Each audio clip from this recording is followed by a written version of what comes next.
Hello, hello, everybody. It's Friday, which means we're doing another Date Everything session. So, we're gonna unlock some more dateables today, as I remember how to play again. Alright, it's Monday.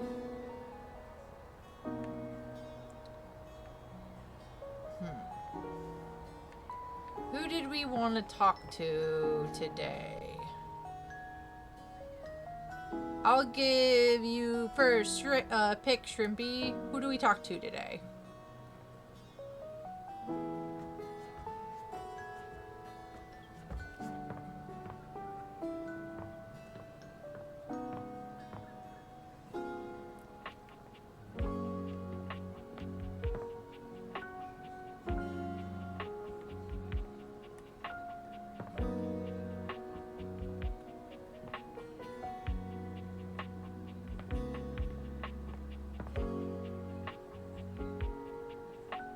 The dishwasher. Okay.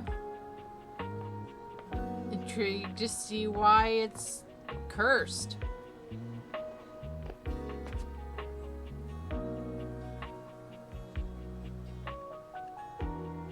Dishwasher.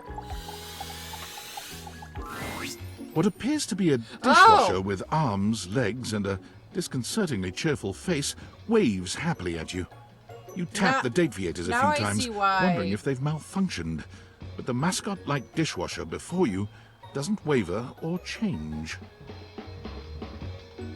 Hello, and welcome to the Valdivian Dishwashing Experience. We offer an alarmingly clean output of all kinds of dishware, clothing, and such. My name is Dishy. I'm your dishwasher now.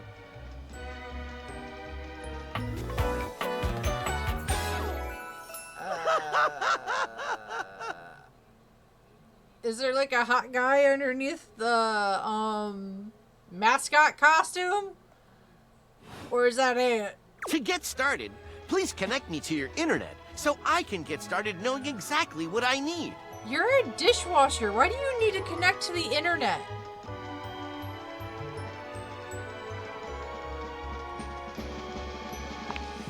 I just need to know some basic information. Dishwashing habits, dishwashing preferences, past dishwashers owned, financial records, preferences on fruit flavors. For soap, of course. Financial records?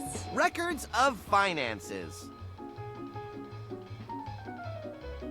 Why do you need those? I just need to know some basic information. Dishwashing habits, dishwashing preferences, past dishwashers owned, financial records, preferences on fruit flavors. For soap, of course. Nope, this is too weird. You're saying That's completely fine. We can absolutely operate in offline mode. Would you like to wash dishes? Is that a euphemism for something?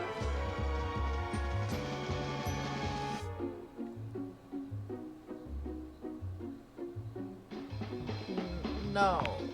Dishy points to himself in a cartoonish gesture that suits his mascot-like appearance, but he quickly shakes off his surprise in favor of his usual veneer of professionalism. Oh my god. Talking to me? I'm your dishwasher now. If you have questions, I can tell you about warranty, limits of liabilities, and flavors of soap I can dispense.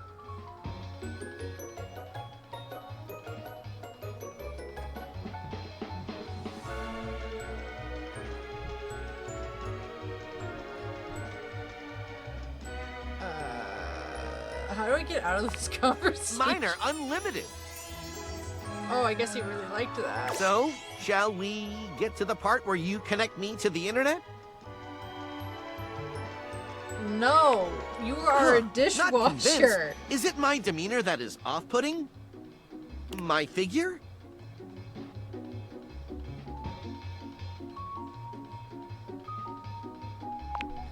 Ah, I see.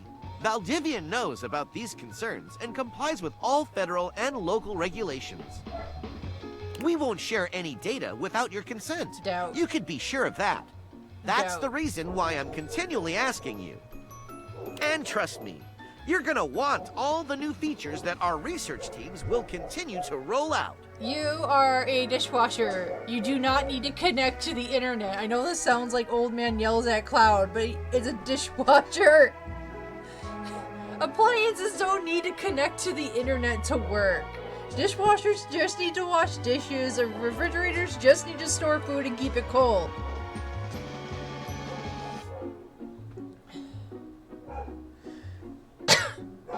I decline. Can't blame a device for trying.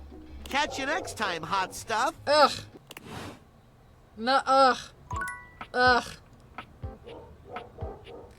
The fuck was that? Oh my god. Ugh.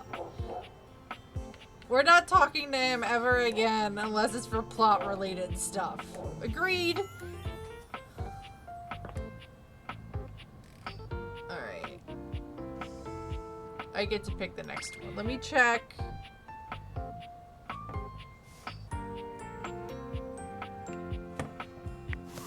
There we go. Check the data decks.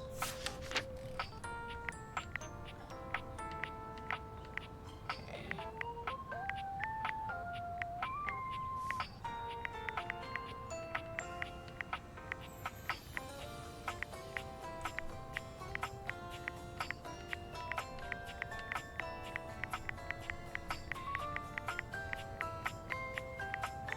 Right, we got quite a few people here.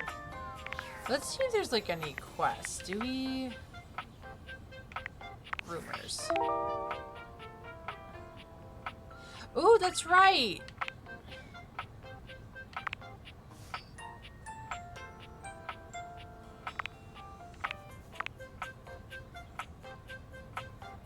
Okay, we gotta let's do some quests. We'll do some of these quests.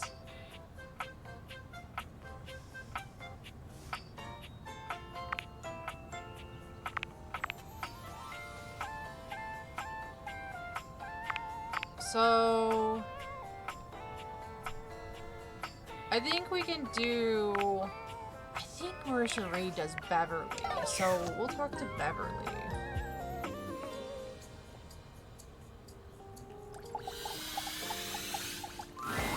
A bartender drums her fingers on the countertop, clearly bored out of her mind.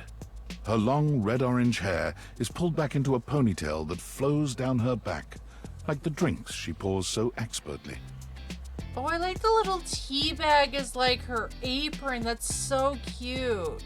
She makes herself a drink, taking a small sip of it and setting it down. Your entrance startles her so badly, she nearly knocks it over. Someone's here!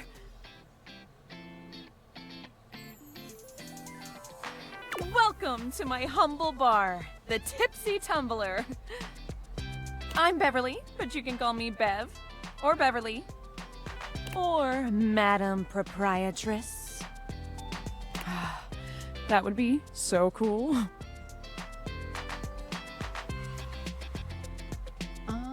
We'll go with Madam Proprietress.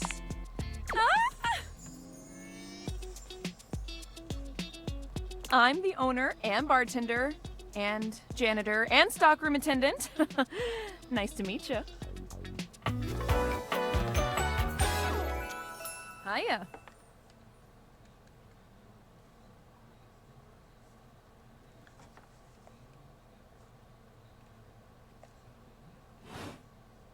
Beverly squints at you, frowning as she seems to be considering something. And then she snaps, pointing at you. Oh, hey! Thanks for the raid, guys! Wait, hold on. Oh my gosh, it's you.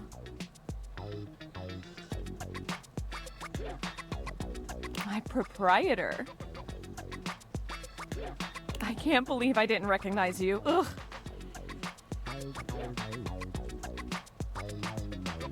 Me? Yes, you?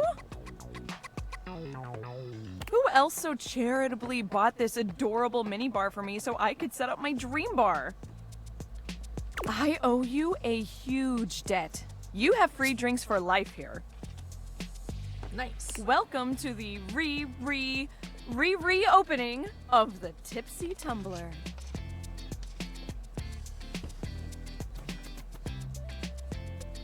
And I know what you're thinking. Oh, Bev, that's a lot of openings.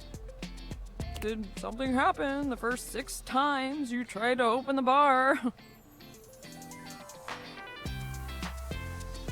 Yeah, go get your dinner, Ike. Have a good Nope, dinner. Nothing. Let's see. Why? I feel like asking why she reopened so many times would be rude. But I also just met her, and I don't necessarily want to just call her a babe right off the bat.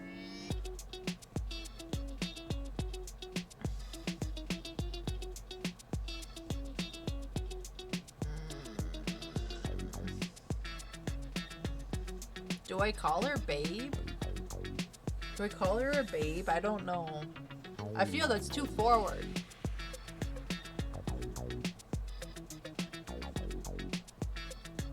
I mean, she's objectively a babe.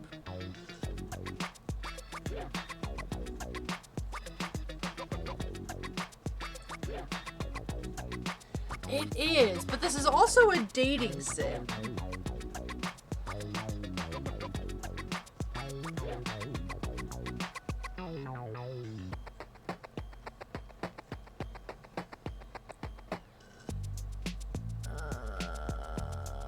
I guess. Why have you opened so many times? It's because nothing happened. Aww. Not a single customer came. Aww. Total ghost town. Each time. Oh, babe, I feel you. Not like I totally went through something similar this past weekend. Oh, I want to hug her. I've lost an alarming amount of sleep trying to figure it out. Girl, same. So please don't leave. You are literally my first customer in... ever. Oh my god. Every time I thought you were finally going to invite people over, Oh. I'd polish the place up and prepare to be the best host I can be. But then each time you'd chicken out and spend yet another weekend all alone. Jeez. Wow. I mean, why did you get a minibar if you weren't going to invite guests over? To store my beverages in an aesthetic way?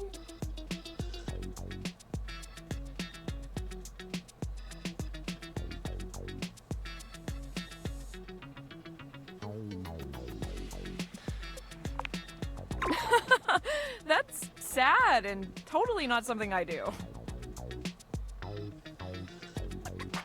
Hey, I got an idea. How about I serve something instead so we can be less pathetic together? So take a seat and let me fix you something already. Please, let me fix you something. First and foremost, am I making you a cocktail or a mocktail? Mocktails are the non-alcoholic versions of a cocktail, just as fun and delicious, but without the burn. Or the drunk part, obviously. We're gonna go with mocktail. Excellent! Always happy to serve customers that don't want to get drunk. It'd be bad to get drunk on your first They date? usually don't yell and hit on me as much.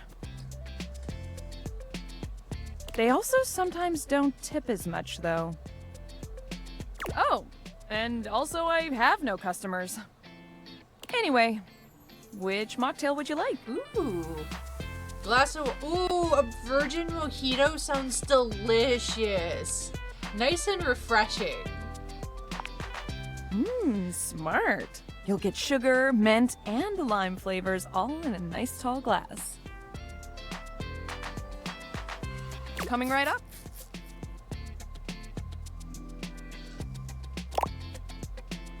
Oh, that looks delicious. I love a good mojito.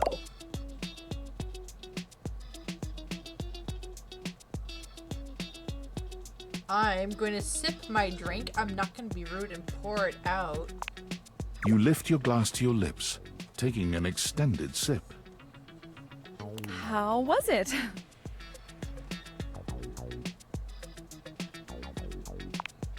Well, after 6 grand openings, I got a lot of practice in. Plus, with a name like mine, I should know my beverages pretty well. I really don't want to close this place down. I've put my bar and soul into it. So, will you be my first returning customer? Hell yeah. Really?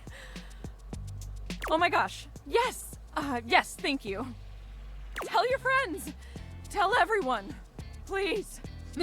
And I'll be seeing you next time.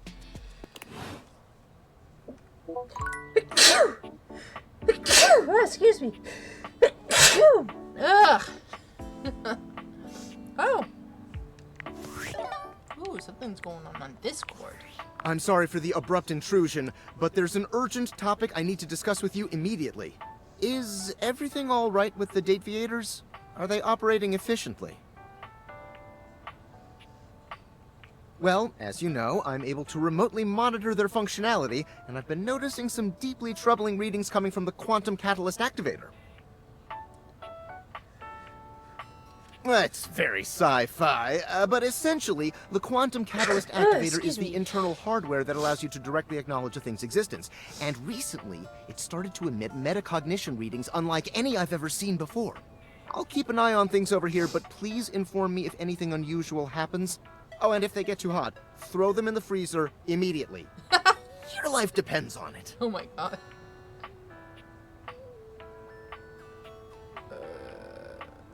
I'm just gonna mess them. Can I throw them in the Are you insane? Sorry, it's not safe to talk anymore. I'm in a really sketchy neighborhood and this phone is super duper expensive. But I'll keep analyzing the data.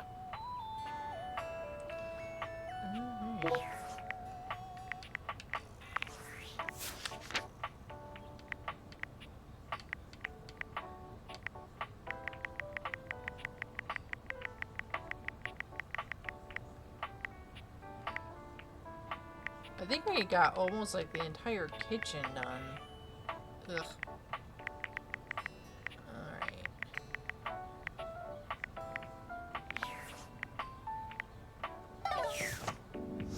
Okay. Strippy, you want to pick the next person?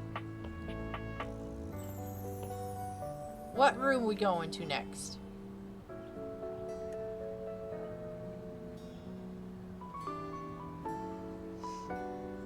Actually, let me do it first.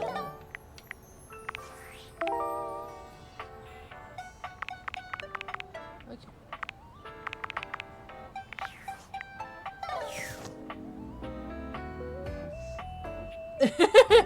Thank you. We are not talking to Dishy again anytime soon unless it pertains to a quest. Because that was unsettling.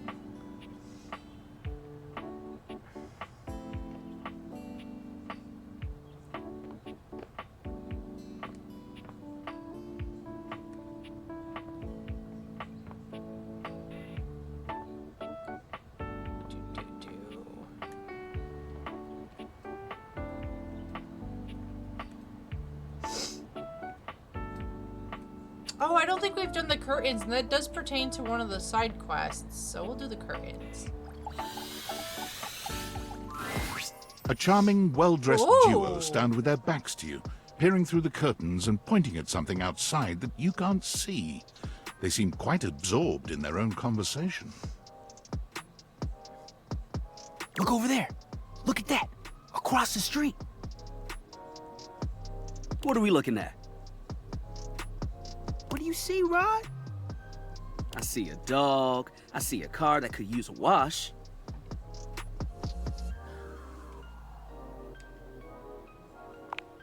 One of them turns to you, holding up a finger before turning back to his friend.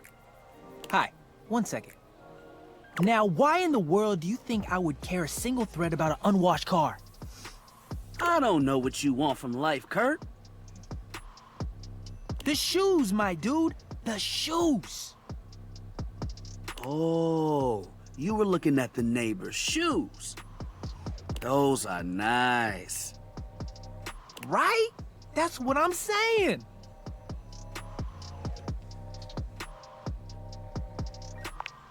Hold on. Those are way better than those shoes we saw last week. Ain't that the truth? Only time I wish Wendelin would have fogged up. Those kicks could have kicked rocks.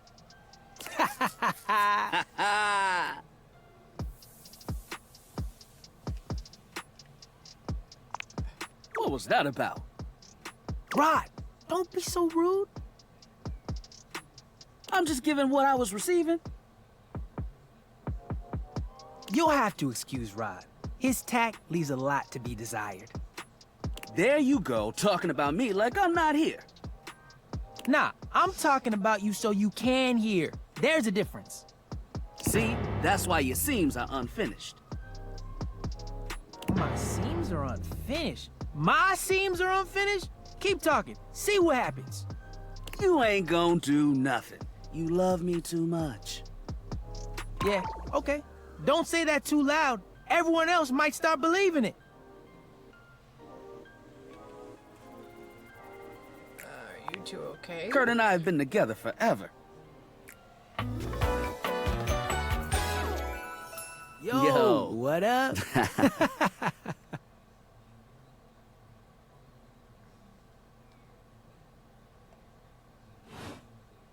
I'm like his brother.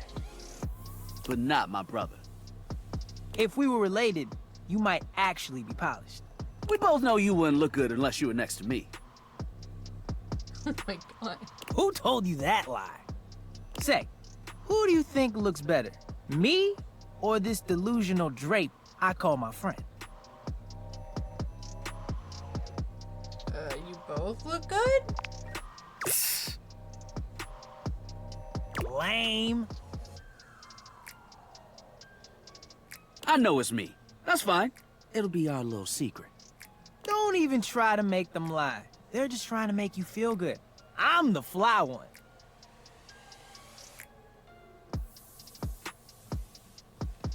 Both of you don't be so mean. One thing you gotta realize is that we aren't mean to each other. Nah, this is my homie. For life. We're just a little shady.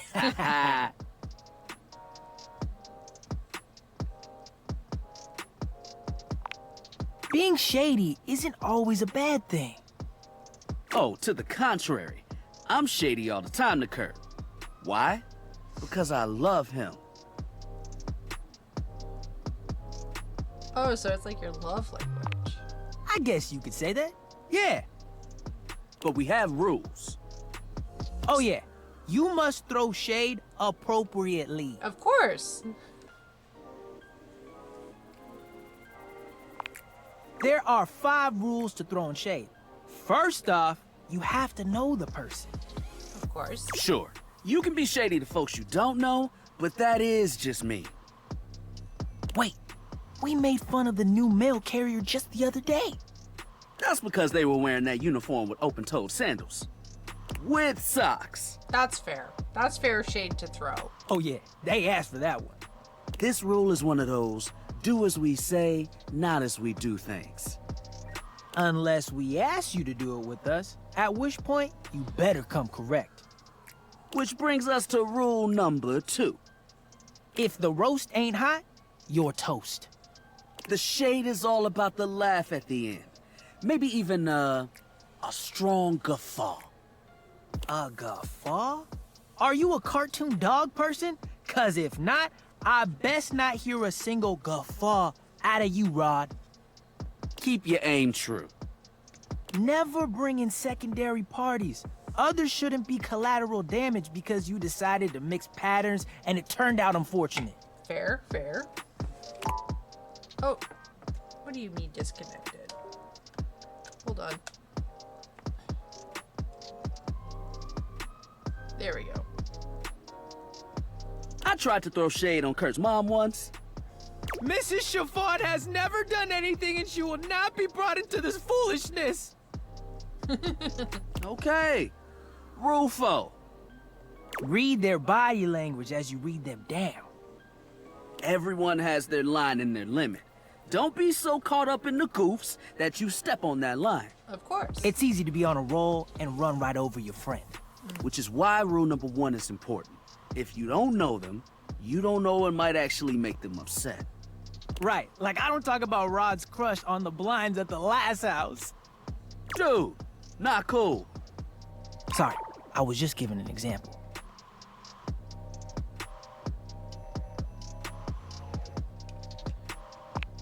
It's an art form. And there is one rule that you absolutely cannot break. Oh, yeah. The final rule. Rule 5 is... If someone you know starts throwing shade on your friend, you better prepare for war. it is your duty to fire back.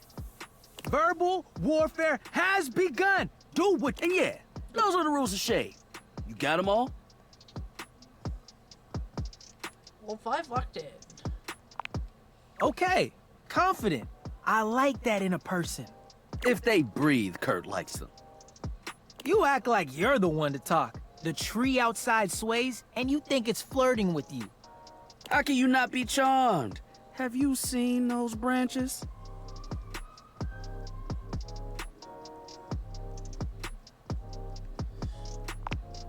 Oh! Alright now, calm down. They said the grass. The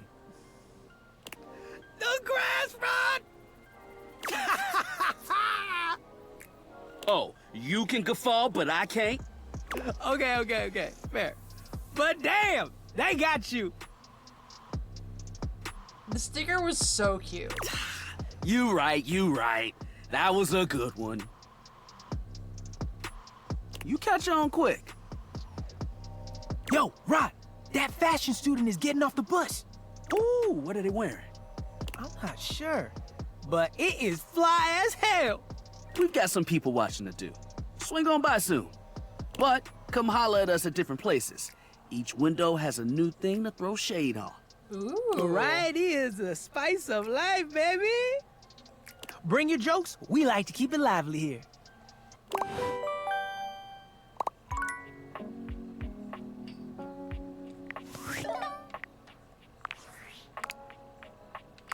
Champ! How goes it?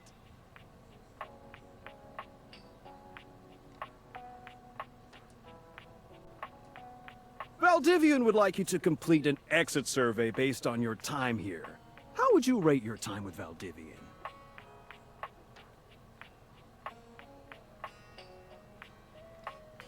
All right, everyone has an opinion. And now that one belongs to us. I appreciate you participating. One more question. If you were to recommend, I don't know, Tom for a job somewhere, how likely would you be to send his resume along? Who's Tom? This is Tom. Here's my boss, right? That really means a lot, champ. Here comes my resume if you ever have any leads.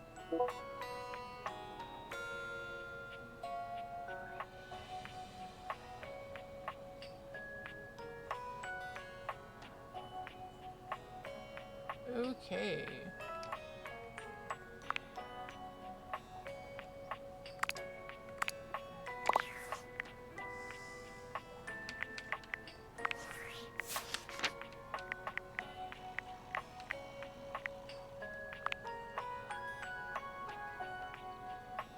They just like the night. All right.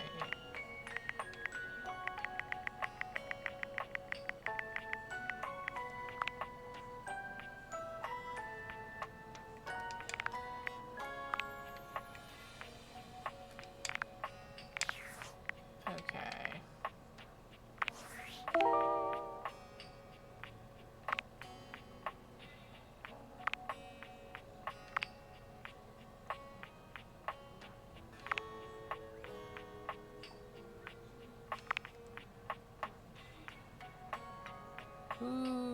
Okay, so Luke said there's something up around the attic that happens at night. So I'm thinking maybe we interact with the washer and dryer, and then we head up towards the attic if we can.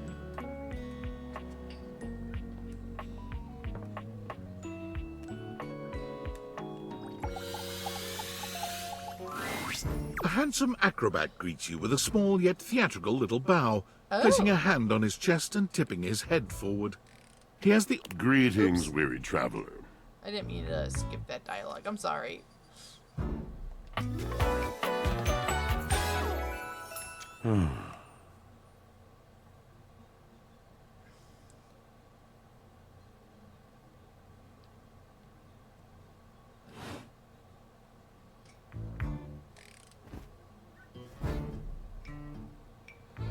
Greetings. You seem taken aback.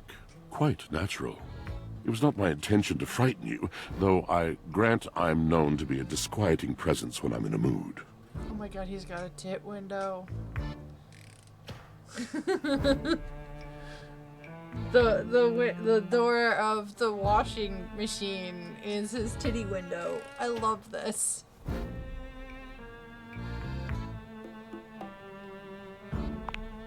Tiger, tiger. Tell me your little gray cells burn brighter than that.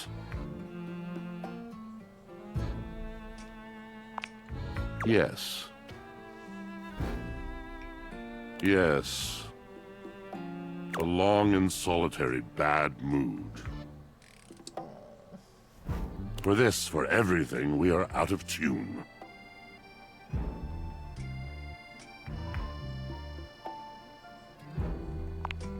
You aren't serious. You jest.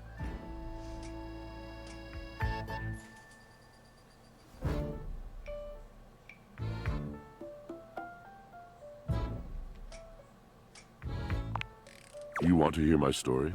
Yeah.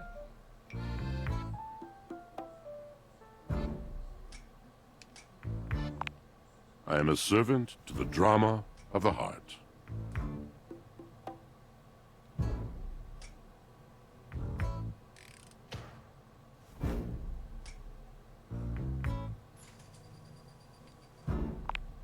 I have to. It isn't something I chose. I am awash in the scurryings of lives. Countless lives. Countless stories. I am filled with water, the fundamental state of all things. Water, the tears you cry when you are born, when you are made, when you are broken. It is the sweat that drips from brows and shaking knuckles in alleyways, in schoolyards. It flows over its own frozen self down dry and grateful throats. It drops from noses in blazing sunshine onto lemon-printed bathing suits. It is the wellspring of ancient secrets held in rough clay bowls. I am surrounded by it.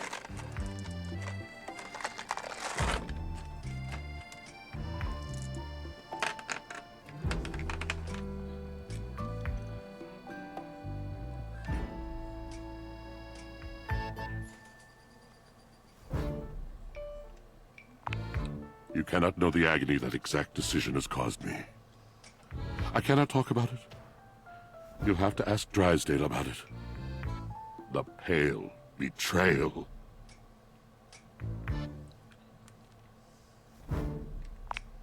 You have no idea. But not only that, not only do I hold the limitless, the unfathomably simple. I hold the dirt of life. The blood stuck in denim from skinned knees comes to me. The stains of earth from a weekend spent burrowing into trees and the slimy, crawly things. The makeup smeared onto shirt collars and cuffs, streaked mascara, and embers of a lipstick that blazed once. All of this comes to me to be absolved. It may be dissolved, but it does not disappear. It cannot. Nothing does. I must keep it all. It is a vast treasure house of memories, of senses, and it is safe with me. But how can I, just me, survive that? How could anyone bear the weight of that much life?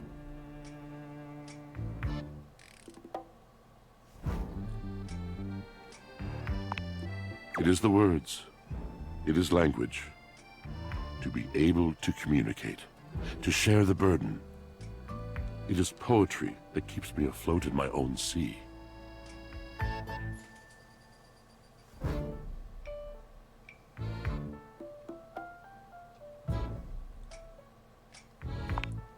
You mean it? And this at last is the dawn? Such bewilderment comes with the sight of the room, I cannot tell.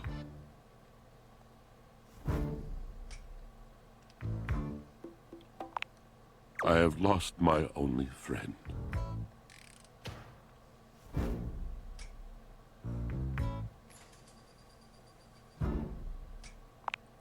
He gazes off into the distance, something clearly weighing on him. His eyes narrow for a few moments, and then he sighs.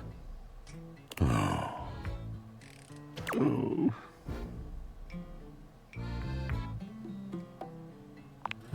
Yes, my God, haven't I done enough?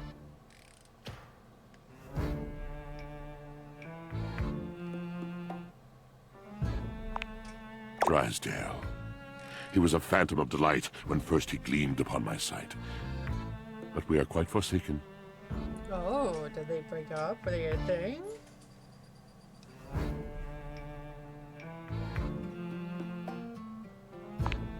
We were a duo.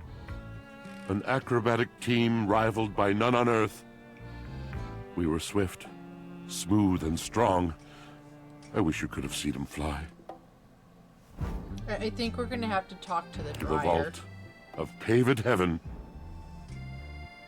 Our performances were legend. They came from many rooms away to watch us, to applaud us.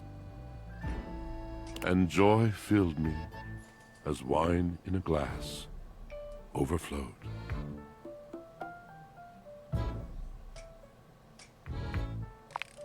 Past tense. Oh. But the physical connection between him and me, it is like nothing I have ever known before or since.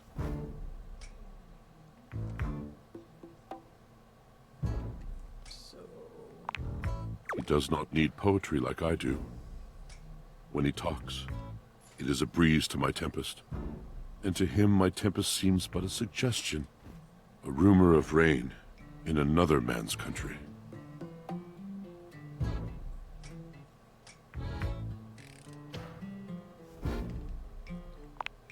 Until we didn't. Until he was too busy to perform. Too occupied with other things to tumble with me. How dare! The bond was broken. The bright cord severed. He abandoned me. And when he was finally ready again, I was unreachable. Locked in my own Shion. Trying to claw my way back to a friend who could not hear me. The wall between us has been impenetrable ever since. Whoa. Yes, it's been years. As I said, traveler, a long and solitary bad mood.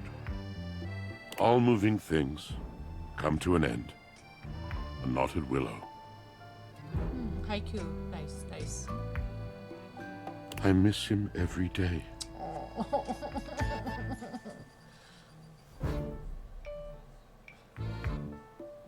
Though you have been a rather dismissive and flippant creature, I find I am still charmed. I didn't know I could still feel that way.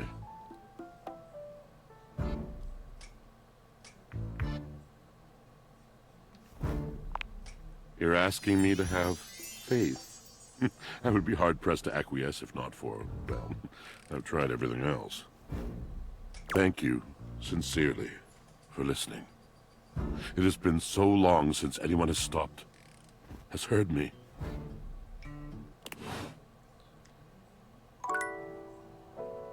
We are talking to the dryer next. We spill the tea.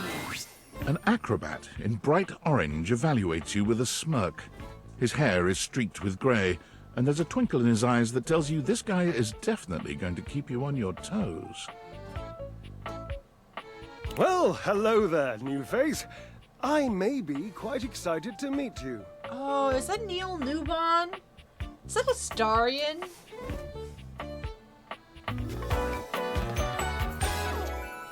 Yes,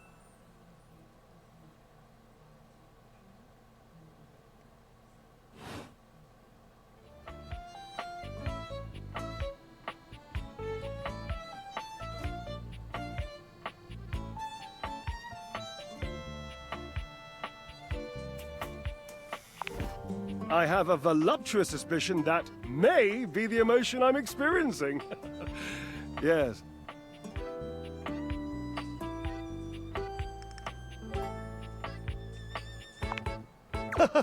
But of course you are. How could you not be? Look at me, after all. Listen to the mellifluous murmur of my voice. Well, hardly a murmur. More like the euphonious booming of a cannon from a stone-turreted castle.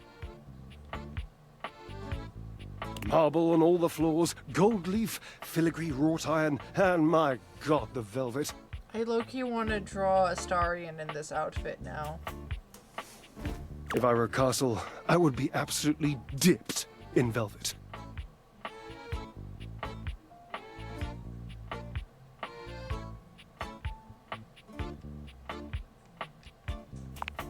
A moat, eh? You'd surround yourself with a deep, muddy, deadly river of falsity and needless self-defense. Water. The substance that flows like secrecy through the crevices of our lives. Moving on. I do get distracted, don't I? Just so many wonderful things about me on which to expound. My form alone is a temple of wonders. Which part is your favorite? Your form? He gestures to his muscled frame, inviting you to drink him in. Which of my parts sings the most to you? For me, today anyway, it's my pectorals. I mean, those are very impressive pectorals. They're glistening. Enough almost to be felt through the fabric of my tunic. Ah! Perhaps this can be the first bridge between us. The first bits of woven lint eventually to form the sturdy, braided rope of our friendship. Do you, like me, enjoy celebrating at the altar of your own glorious form?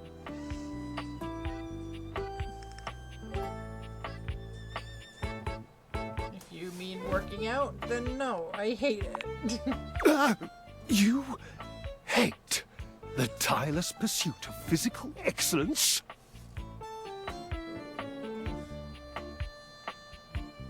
I just prefer a more functional workout. Ha, indeed. I am an enthusiast for anything that challenges all sides of my glorious vessel. How do you... Oh, exactly. Jerub, I cannot even begin to tell you, but I am nothing if not inventive, fearless, indefatigable. Indefatigable. Must be creative too. Ha! Devilishly so. I haven't given up hope that I'll yet be able to craft a perfect metabolic masterpiece.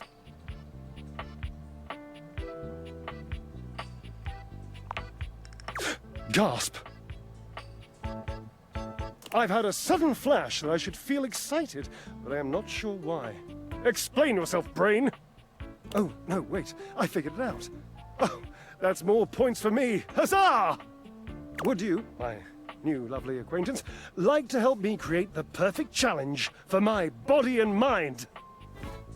Would you help me invent a tango for the triceps, a conga for the core, a quick step for the quadriceps?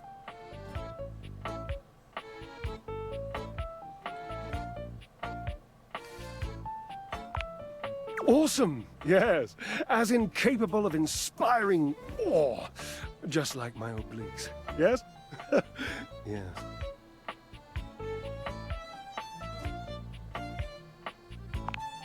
I know. I can lie down with Florence, grasp Tidus by her intimidating epaulettes, and Russian twist her for 3 sets of 20. What do you think?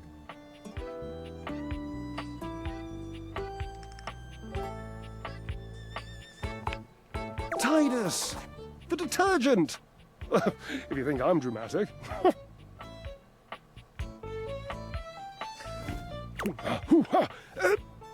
What do you think?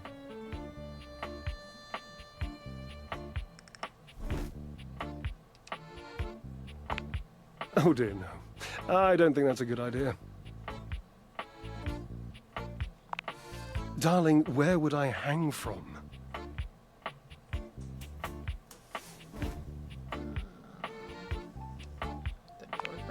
Dorian?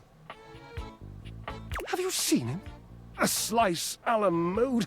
How could I ever focus on form with that form before me? Oh no, no more temptations. I must keep my movement pure.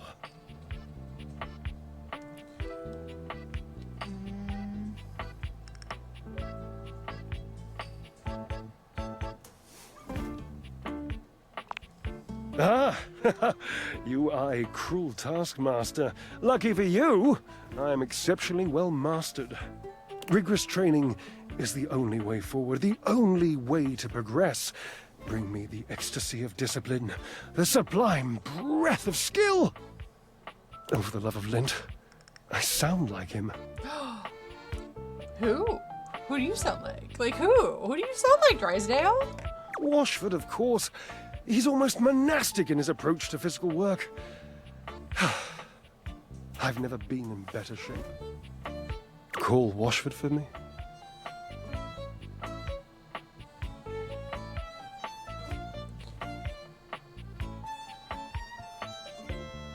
Okay, I feel like the X option is a bit strong, so I'm gonna be like, what on the phone? No, just with your voice. Just vibrate those glorious pipes of yours and call out the name. Washford.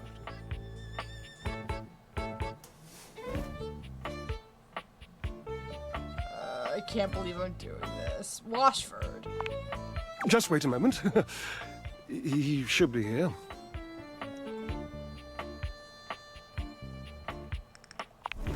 It appears your pipes are not glorious enough to traverse the great distance that still persists between us. You're literally on top of him.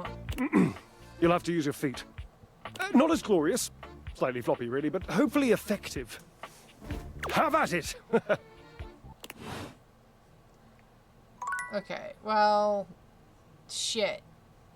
I guess tomorrow's gonna be dedicated to figuring out the washer and dryer.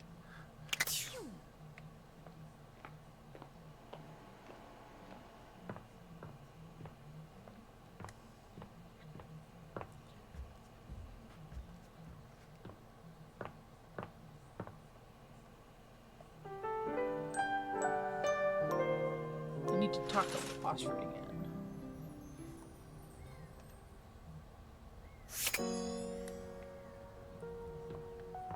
Back to it.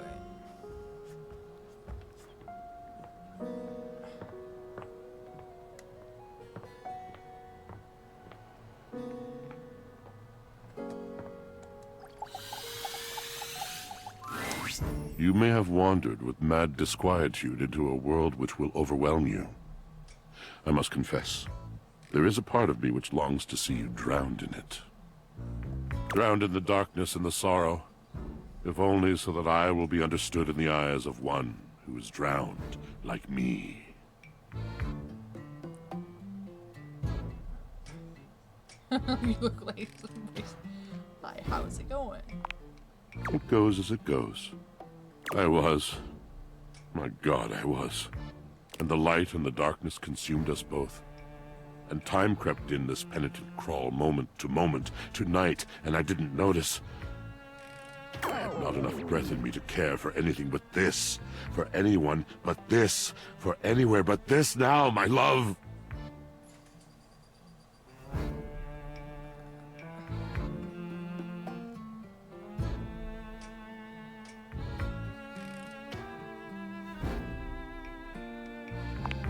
Come with me. Oh? Come before me, with a look so piteous as if we had been loosed out of hell to revel in horrors. You know only a heap of broken images. A casual forgetting of even the shallow breath you're shackled to. You are a poor, marionetted hanged man, dripping from his cobweb strings. Come with me. Come into that deep water. I will give you lustful abandon under a salted rage of stars.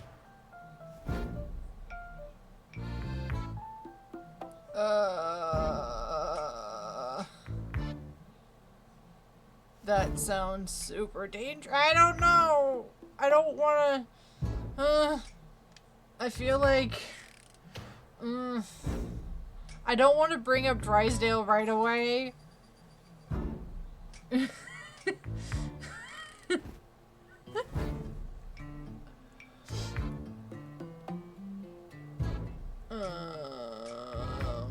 B. It is. It might kill you. God forbid you take a risk like that.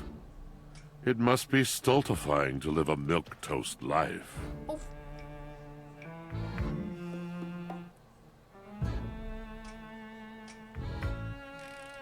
I don't want to be mean with screw you, I'm doing fine. Maybe you and Drysdale would be better together. You deserve each other's weirdness. Warrock skip rationalization of a shallow mind. Out, out, brief candle.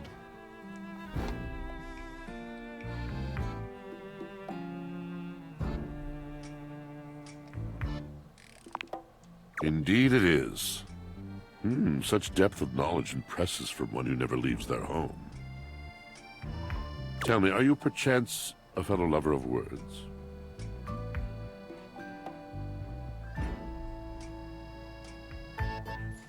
I mean, I like poetry, but I don't know if I'm good at it. Talent is not what matters. It is passion.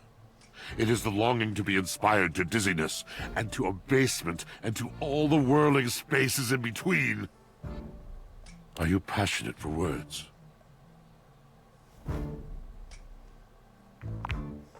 What a wonderful inkling is circling around in this big drum of mine.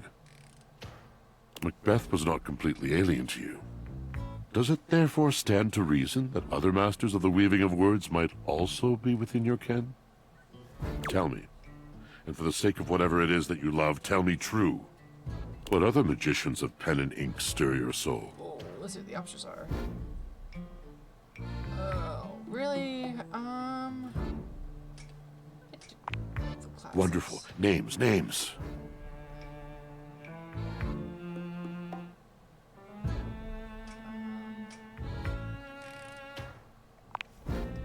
Poet of love. Bard of bold and dizzying devotion. The original pure erotica. Uh-oh.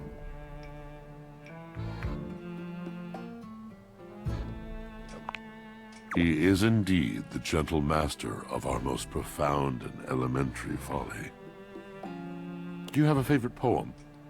A favorite line? Fill my ears once more with the rich food of words.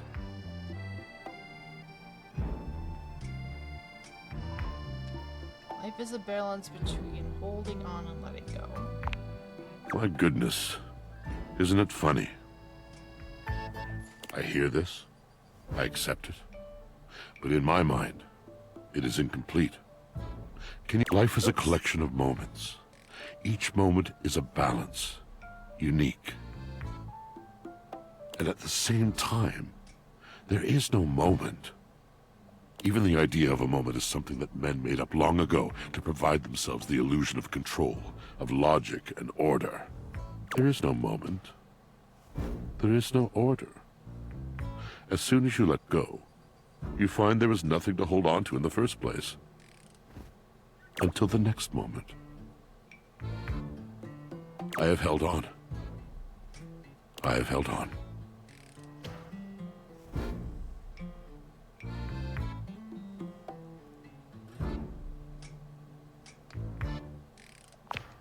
But what have I held on to? Surely not the chocolate butter aroma of a cake in the next room. Surely not the sweet smell of sweat coming off the man next to me, or the sparkle in his eyes. It would seem when we hold on too tightly, we lose that goodness that leaks out through white-knuckled fingers. The precious stuff is the first we lose when we are not careful. Oh, my friend, thank you.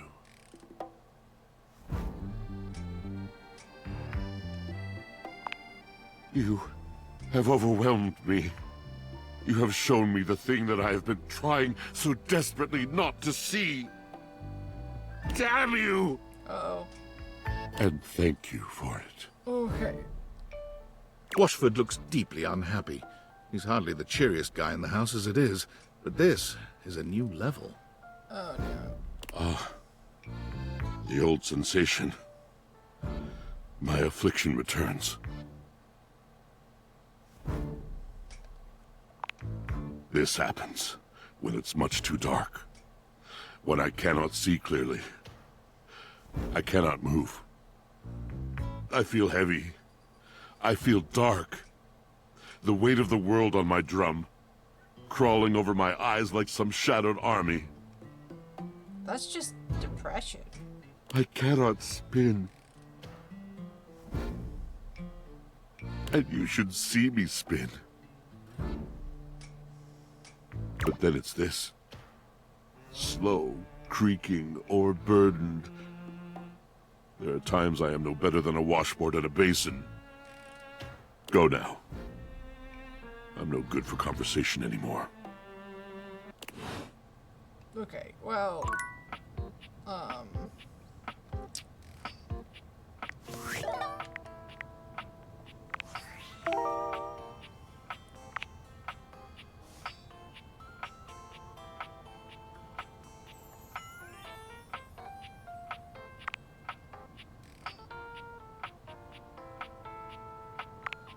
Okay, I'm thinking we go talk to the fridge next. We will continue with these two later. I do not want it to monopolize the stream. So...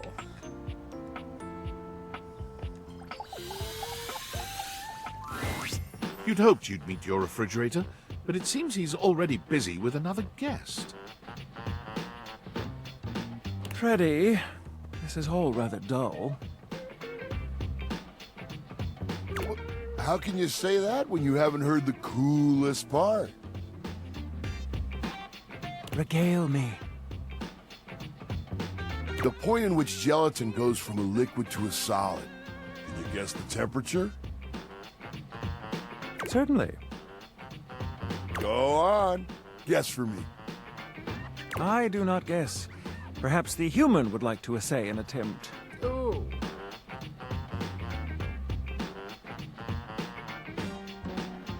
We're gonna go with the Y. Wow! How did you know? Oh, look at the time. I must be on my way to a more interesting conversation. Now alone, the massive Yeti turns his attention to you. You want to speak to him, but it takes you a few moments to process what you're seeing. Yep, that is indeed a Yeti. Massive, furry, and decked out in his finest winter wear. Huh. He ran like he didn't want to be here or something. You, with the answers and the listening, that can only mean one thing.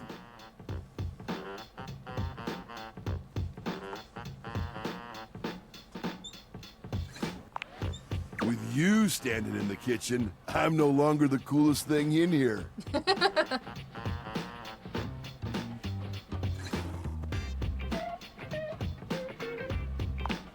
That's me. I try to be sweeter than that chocolate bar you've been hiding from yourself inside the butter drawer for the past few weeks. Don't worry. I'll never tell. But really, to what does old Freddy here owe the pleasure of this visit?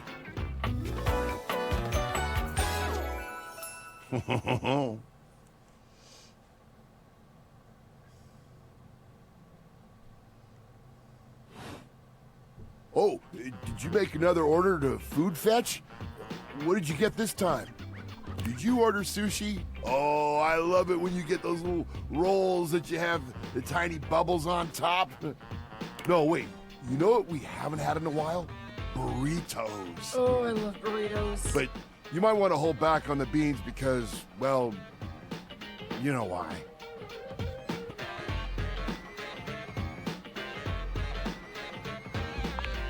So what are you doing here now? Oh, don't tell me. Let me guess. Are you feeling fancy today? You look fancy, cool kid. I bet you're feeling fancy. I got it. You ordered my favorite. That duck from the one place that I can never pronounce. I love duck.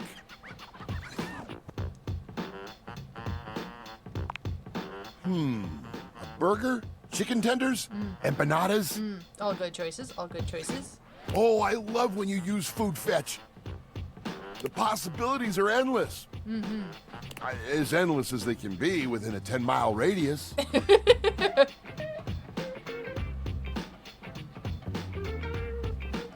I'm not gonna say, we have plenty of food here, don't we? Oh, sure. We sure do. You sound so adult, cool kid. We have food at home. But I guess you do still have stuff left over from the last few Food Fetch orders. You hungry? What can we get you? We've got those leftovers from that Tie Me to the Moon place, the slice of cake from I Like Big Bunts, or the pizza from Pie on Life. Which will it be? Ooh.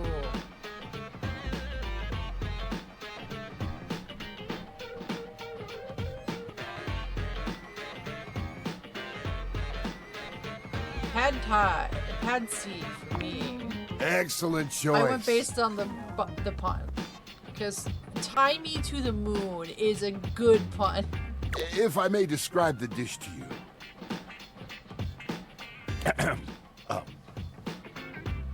What we have for you today is a beautiful pad see ew with broccoli, shiitake, and button mushrooms, some egg, and just a hint of some kind of spice that makes the whole thing sing. And it's even better when you let it sit for a couple of days. Oh, you can't go wrong with anything from Tie Me to the Moon. They always have the freshest ingredients and best reusable containers.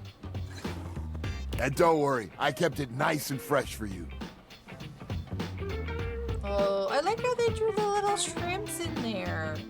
Remember, heat it up with just a little bit of oil in a pan for a few minutes. If you do choose to nuke it, don't do it too long. You can dry the whole thing out. That's what a moist paper towel over the top is for.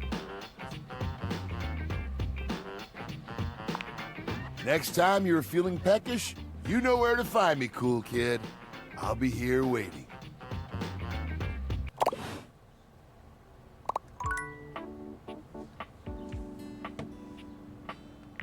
Now I'm hungry. That's not even fair. Valdivianites! Guess who? If you guessed David Most, 3-time runner-up for Business Magazine's CEO of the Year, you'd be right. Team, I just wanted to do a soft follow-up on my recent email regarding my lost sunglasses. I'm happy to report my office has already received hundreds of tips regarding the item's whereabouts and are quickly combing through them as we speak.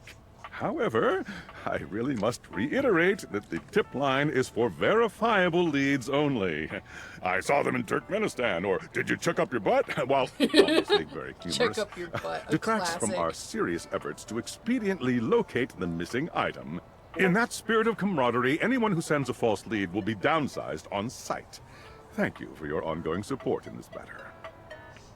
One of my go-to for my roommates looking for anything is, have you checked the fridge?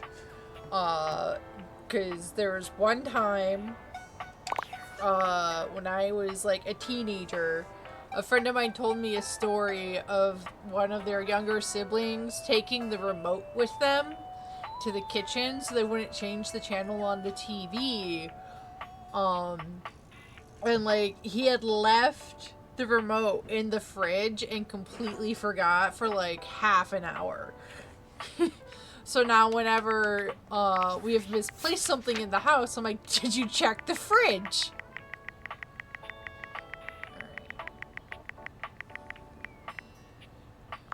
And then it goes like, check the car, check the bathroom.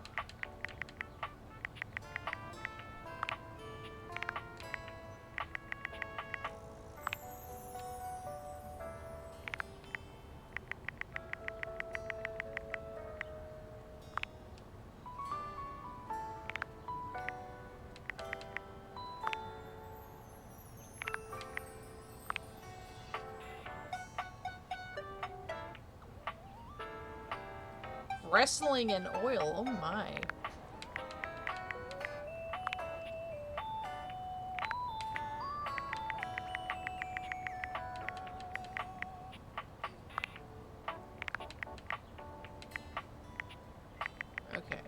think that clears out all the notifications. Who's number 69? Oh, right, Ben Hua. That makes sense.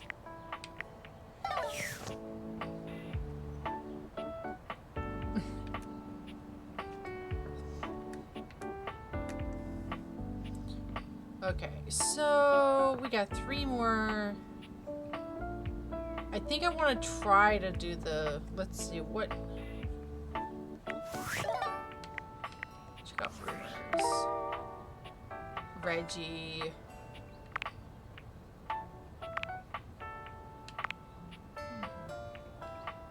I think we can talk to, like, so we got 3 hearts. So I'm thinking a window.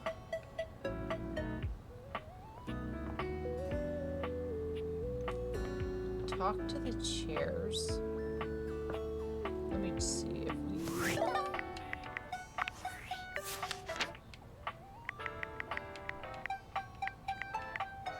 I don't think we talked to any of the chairs at the coffee table yet.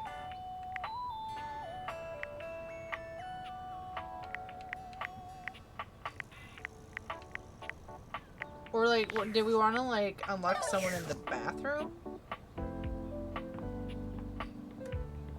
There's a bathroom up down here, right? Or yeah.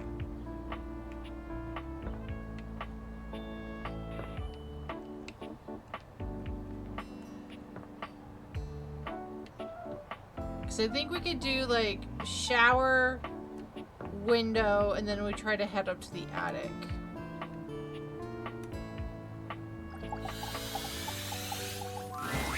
It's jarring to hear someone else's voice singing in your shower. After all, you haven't brought anybody home since you've been here. But this isn't some forgotten paramour from the night before.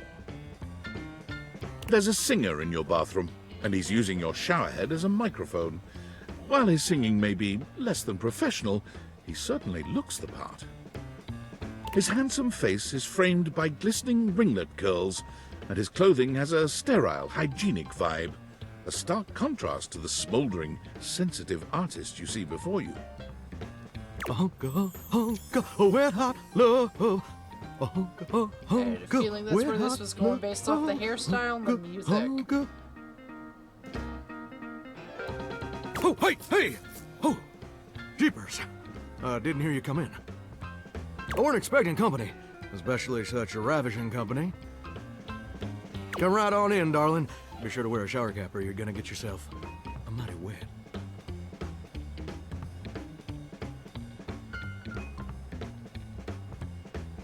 Glad I got the non-slip shower mat then. And a mighty fine sense of humor about you, too. No, when I heard the rockabilly music in the background and I saw his hairstyle, I'm like, oh, this is an Elvis personality, voice sort of thing. It's maybe the best quality a person can possess. Right up there with calf roping. Well, I'm just as happy as a pig in mud that you decided to stop on in. I like how they made the loofah like the boutonniere on his shirt. That's so cute. It's mighty nice to see a new face around these parts. Variety is the spice of life, as they say, and I can tell you're a healthy dose of paprika. Or maybe you're more of a cayenne. Maybe cinnamon? Sweet. Ooh, that's sweet. Like nectar straight from the honeysuckle. Unless you ingest a whole spoonful, of course. But you can't fool Johnny Splash. Not 3 times, anyway. Not again. No, sir. Well, I reckon we'll have to get to know each other better to really find out.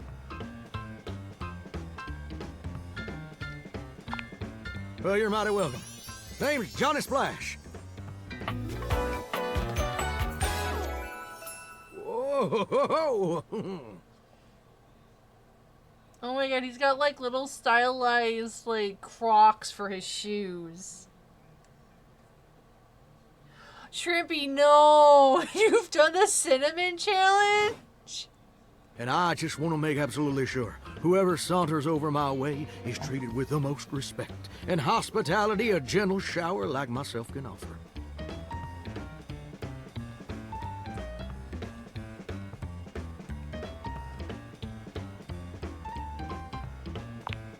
It's just real darn important that folks keep coming by.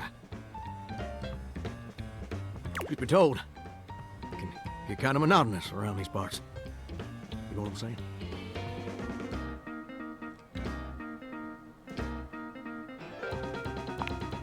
Yes, sir.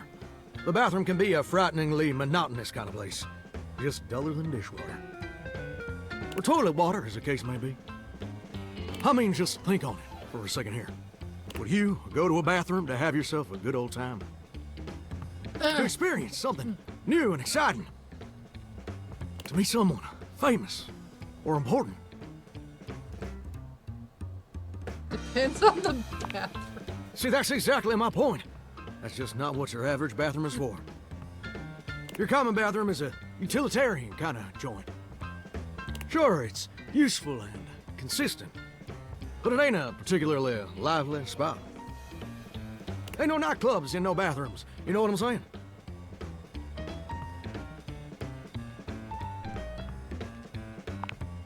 Do you know what I usually spend all my time doing around here?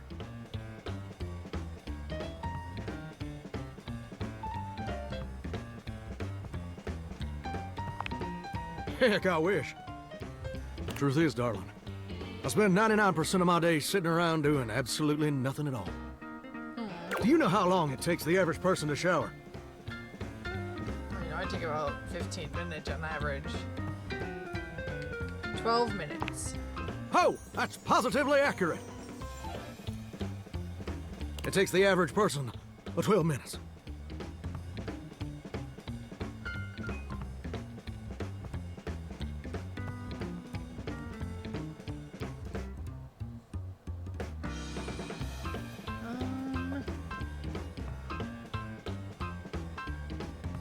I don't want to say I'm more of a bath person, because I feel like that'd be bad. I'm gonna be like, wow, I'm wasting tons of water. That's your shower. I ain't here to pass judgment, baby. That's between you and the Department of Water and Power. I like the fact that the bathroom is a bunch of musicians right now, because, like, people sing in the shower, you know? Thank God. The bathroom's usually pretty good at acoustics, so it makes sense. Here's my point about showering. For the average person, it's 12 minutes. I looked it up and everything. 12 minutes of a water spraying, shampoo foaming, washcloth scrubbing routine. And don't get me wrong, those 12 minutes ain't bad at all. But do you know how long a day is? 24 hours. I don't have any smarts. Oh, I feel you there, muchacho. Or muchacha. But I don't want to assume. But the answer is 1,440 minutes. Which means my job is quite literally just 1% of my day. That's if someone showers every day.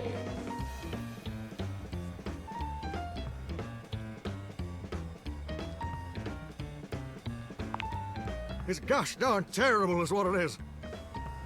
See, I'm a shower. If I ain't being used, it ain't like I can just get up and go boogieing down at the dance hall or something. I can't just hop on over to the malt shop for a milkshake and some light canoodling. No, I'm just here, perpetually stuck in this humdrum, go-nowhere existence. Do you know how that makes me feel? Terrible. You're gosh darn right. Sorry for swearing, Mama. It makes me feel unfulfilled, listless. Bored stiff, like a scarecrow in a cornfield. Like I'm gonna be stuck here forever. And all my dreams ain't never gonna come true.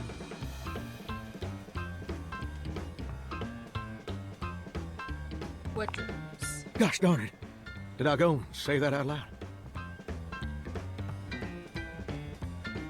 Tell me your dreams, Johnny. Listen, I don't prefer to talk about that. I just ain't much reason to have your head up in the clouds when your pipes are firmly bolted to the drywall. Some people get to have dreams, but Johnny Splash gets to waste away listening to Leaky Faucet Strip. And that's all there is to it.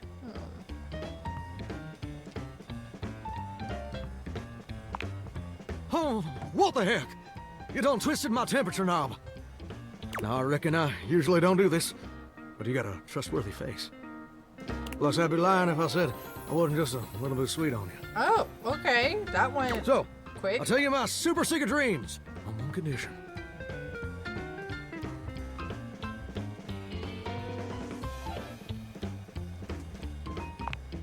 Come back and visit me again tomorrow. Oh, okay. Show me this ain't some meaningless fling for you. Come back around, and I'll share with you the secret I ain't never shared with anyone else before.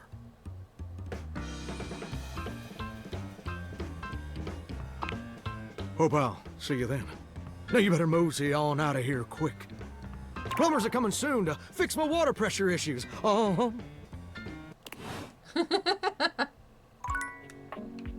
That was adorable. Okay, so first thing in the morning, we gotta talk to him.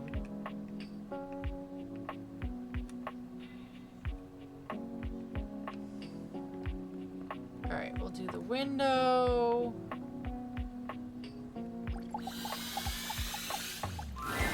The figure who stands before you has the casual, confident air of someone who knows just what she's about. Her short hair glows with the colors of sunrise, and her blue eyes drink you in without a trace of shame or embarrassment. She evaluates you with a hand on one hip, her draped clothing subtly highlighting curves you'd never have expected from your rigid, structured window. Well, hi there. I'm Gwendolyn.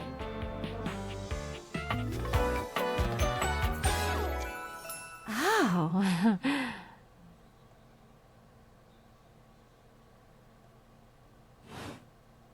And you, well, you're quite the looker, aren't you?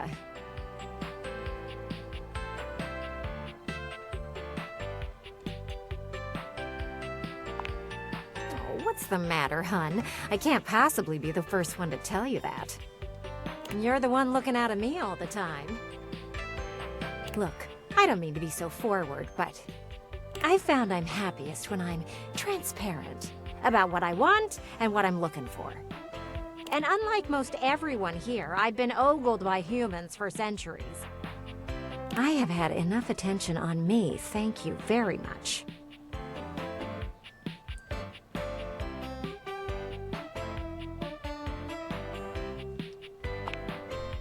Still feels the same to me. You like it when humans look at your body and say, "No, I'm only ogling your damn shirt"? It's uncomfortable. Anywho, if I'm having to do one of these introductions, I might as well get this out of the way first. I'm only looking for one thing in a relationship right now.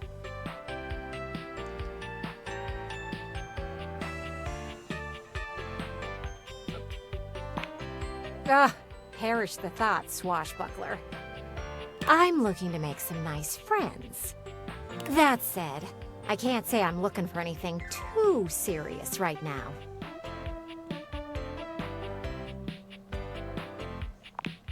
You do? Really? Sorry, I don't mean to be skeptical, but I have a pretty good view from here, and I've barely seen you head outside once. I know there's plenty of fun to be had indoors, but... there's so much to do in this world. So many views to see. Even just the simple joy of a night on the town. Yet here you are, taking a breather, same as me, but you haven't even had fun yet.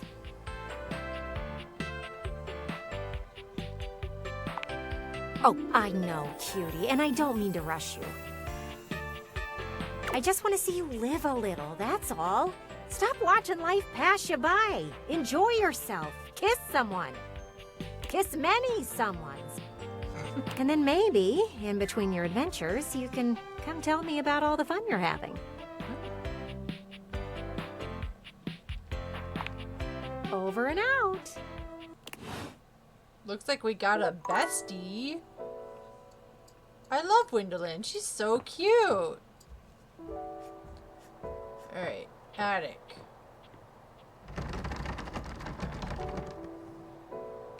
maybe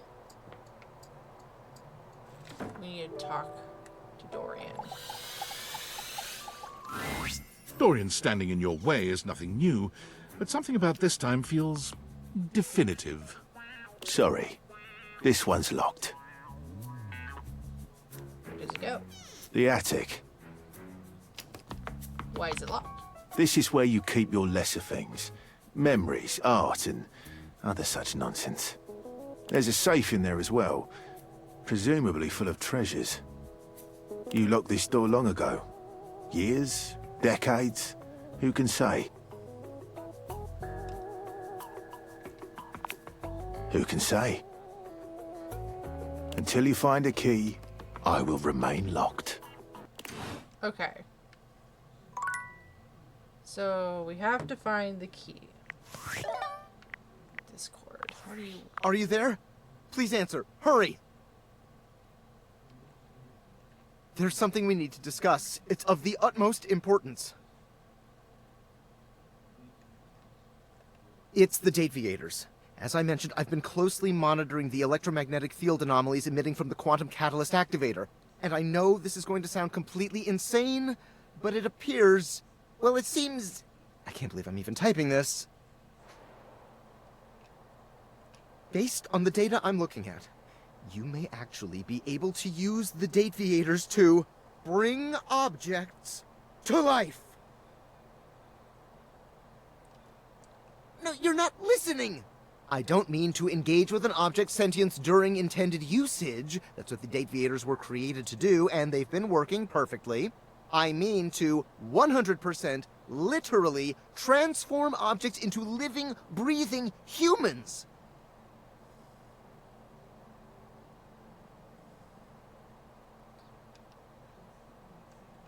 We have absolutely no idea the ethical implications of turning objects into people. Would they have rights? Do we need to feed them? And if so, how often would we need to feed them? Is only lunch enough if it's a big lunch? We're sleepwalking into a minefield of existential dilemmas here. Not to mention, I didn't even program the Dateviators with that functionality. Maybe the government augmented my original schematics with secret military tech, but I'd have to do more tests to be sure. I'm sorry, but we'll have to pick this up later. I'm not under any sort of duress or anything, but I had a huge enchilada for lunch and I'm exhausted. I'll reach out again when I'm able.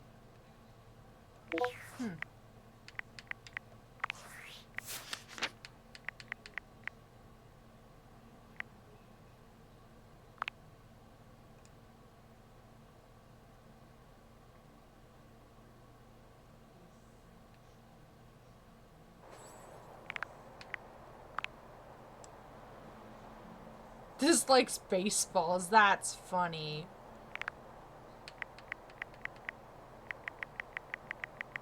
Okay, so we need to find a key.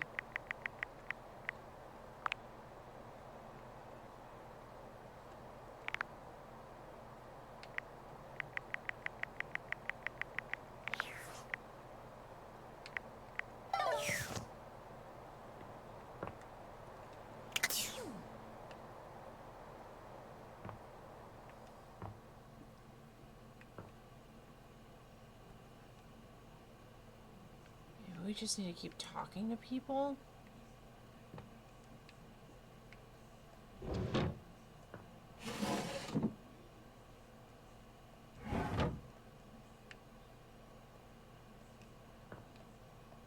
Okay, can't open that drawer.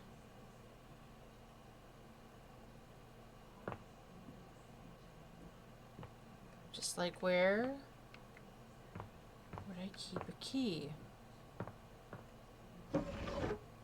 Nope, not that.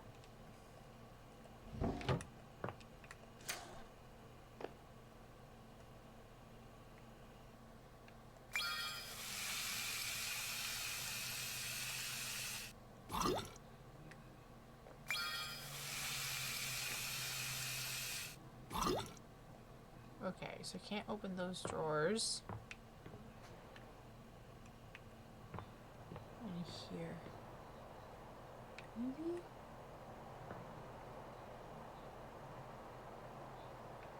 Huh. Okay, well, let's go to bed, and then we'll get in the morning. In the morning, we'll talk to... Oh, we'd have to go downstairs to talk to Johnny. Okay.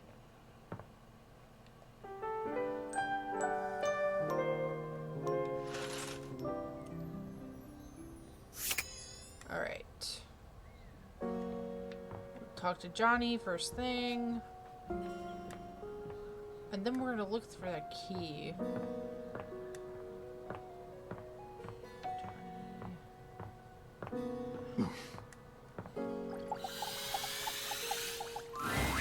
Johnny is in his own world when you come upon him, his handsome face creased with a frown. He's talking to himself rather than his usual singing, counting things up on his fingers and running a hand through his curls. Seriously, the grout needs replacing too. Heck, I ain't got time for that.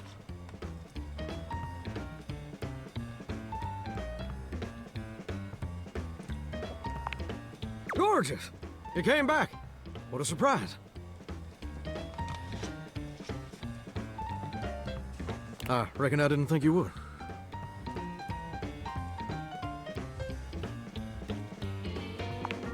Well, that's your deal. I can see your word is your bond. A much stronger bond than the grout in my tiles, evidently. Anyway, I'm just so glad to see that smiling face again. Makes me happy as a clam in butter sauce.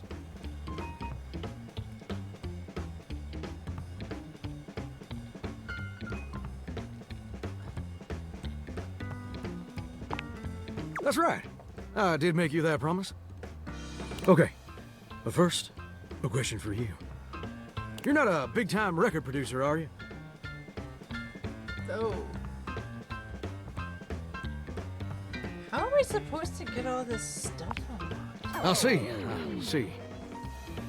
I'm just sorry you're not a big-time record producer, too. Then I'd be sweet on you, no question.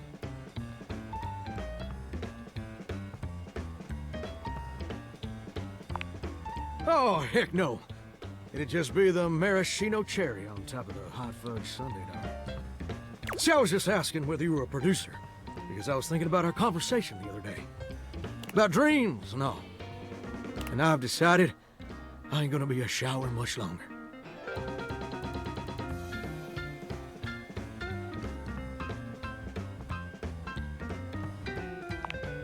That's a great question, which I'll answer after I recite this little speech I prepared. Don't get me wrong or nothing.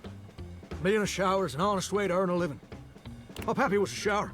My grandpappy was a shower. Heck, my old hound dog Duke, well, I reckon he's a shower too. Got me some mighty fine memories of being a shower. Most of them involving sundry drain cleaning products and the way they make me feel inside. But it just ain't my true calling, you understand? Do you know what my real passion is, gorgeous?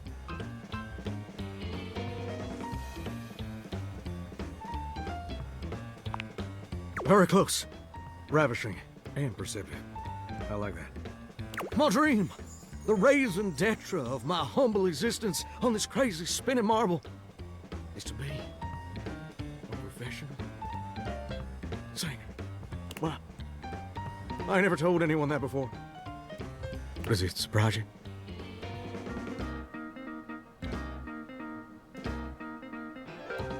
I'm just gonna go. No way, that's so cool. Because it seems to be the most polite thing to say. It's the truth. See, ever since I was a little baby spigot back in Nashville, rocking on my mama's knee, all I ever wanted on this great green earth was to be a superstar. Like my heroes, Elvis Parsley, Lady Wawa, and Chris Barron. And ever since then, I've practiced whenever I can. Watched every video tutorial there is. But there's just one problem.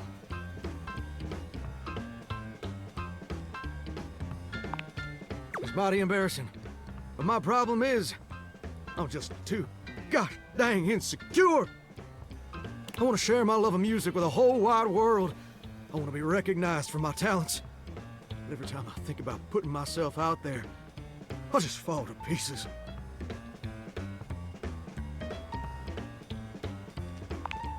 Well, I suppose something a little like this. My palms get sweaty, my hands won't stop shaking. dog and I'll be ready when my heart beats racing. Ooh, wow. That's actually pretty dang good. You don't have any waterproof paper on you by any chance, do you, Gorgeous?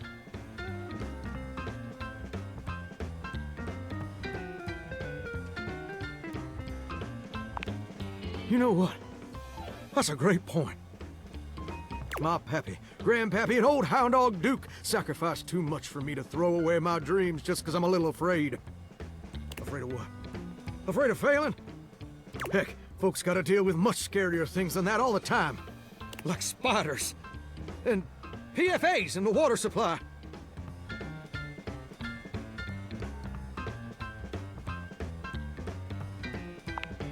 Gorgeous, meeting you has truly been the kick in the pants I needed for a long old time. Insecurities, go kick rocks.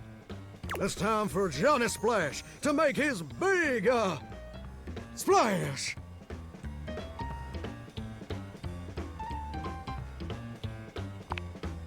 Oh, absolutely. It's time to finally get out of this humdrum shower life and go full steam ahead.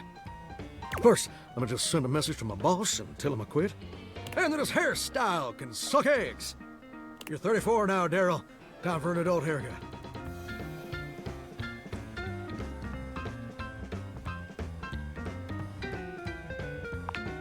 Daryl? He's my boss.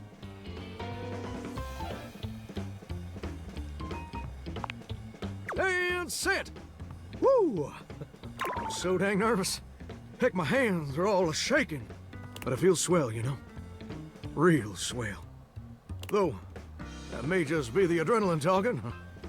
Either way, now it's done. It's time for step 2. Record my audition for American Maestro.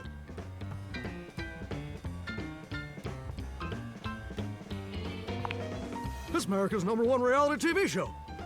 I'm surprised you ain't never heard of it. It's been streaming on Valdivian Plus for like 100 seasons at this point.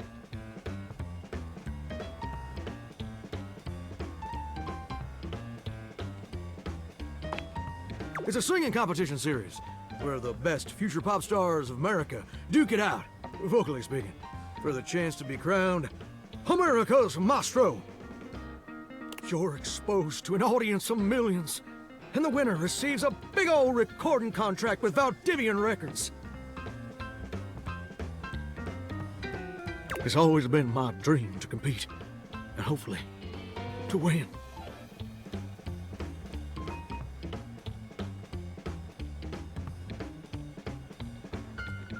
Can I count on your help?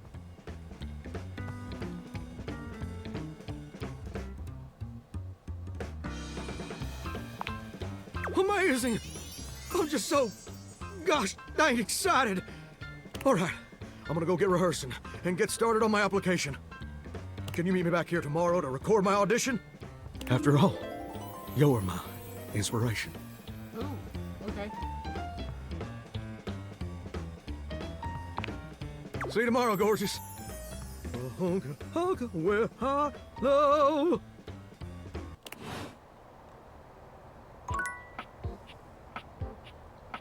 Okay.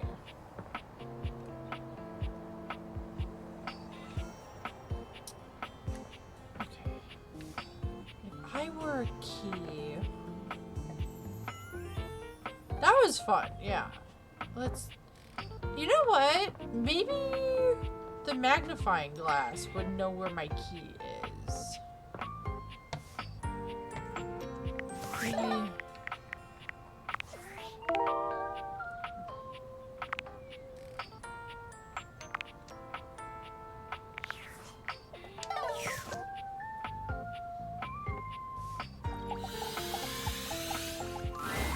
Hello again, suspect. I'm hard at work on my current case. I've been hoping for a breakthrough. Sometimes I get so wrapped up that I start seeing everyone through the lens of a mystery. I am Maggie M. Glassbury at your service. Perhaps you've heard of me? I've acquired a modest reputation as a result of some of my previous work.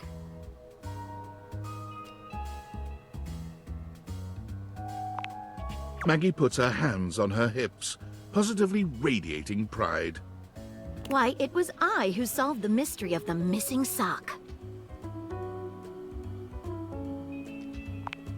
A brief interview with the Stackables and a chat with Dirk was all it took to sort that case out. The sock was in the depths of Harper's hamper. I also cracked the caper of the self-generating dust rabbits.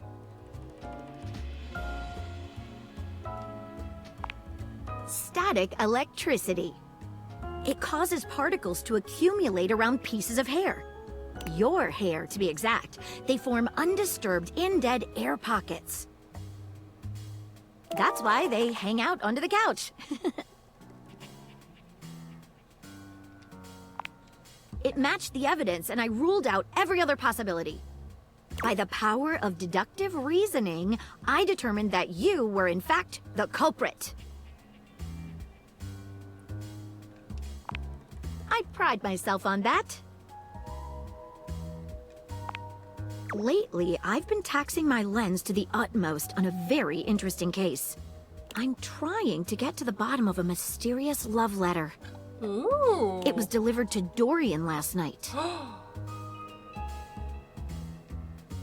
Tell me. At approximately 2 a.m., an unknown suspect dropped off a letter for Dorian. Upon opening it, Dorian discovered that it carried clear romantic intent. Oh my. That is to say, it was asking him out.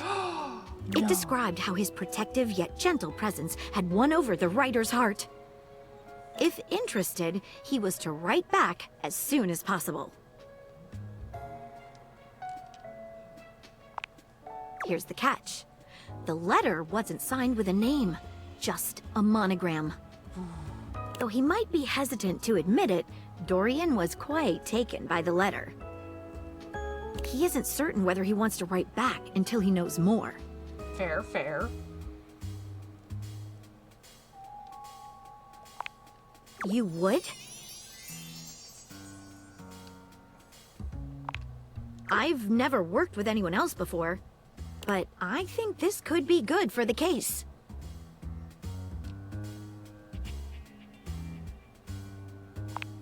The case is pretty thin, but we've got a couple of clues. First of all, the paper the note was written on was somewhat interesting. Okay. Second, although the letter wasn't signed, it did have a single initial on it. Okay. Finally, I think Dorian might have a clue for us. I have it here, semi-transparent and very thin. It doesn't seem like ordinary paper at all.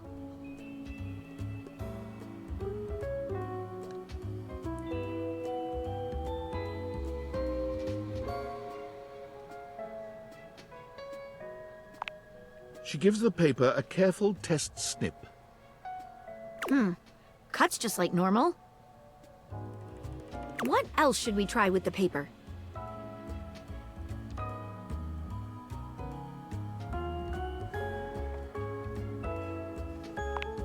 She dips a corner of the paper into a small glass of water. It almost looks like a napkin. Look at that. It dissolved. Ooh. What else should we try with the paper? Cuts like normal, dissolved.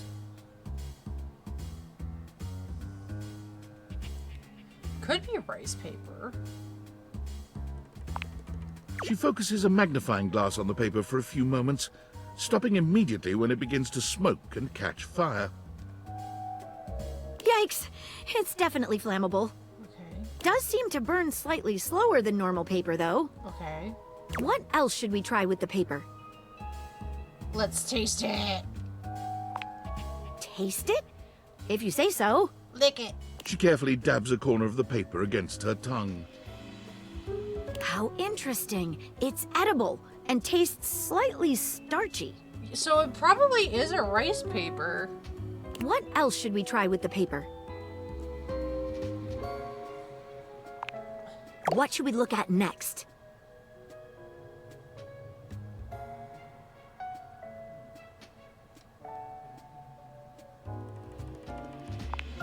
A stylized letter M. Oh, Mitchell. Seems likely. What should we look at next? Hello there, you two. Good to see you, Dorian. I've enlisted our friend here to help solve the case of the mystery letter. Splendid idea. Can you repeat what you said to me earlier? About the smell you noticed? Oh. Right. Well, when I first opened the letter, I caught the faintest whiff of what I think was truffle. Yeah, it's Mitchell. Strange, no?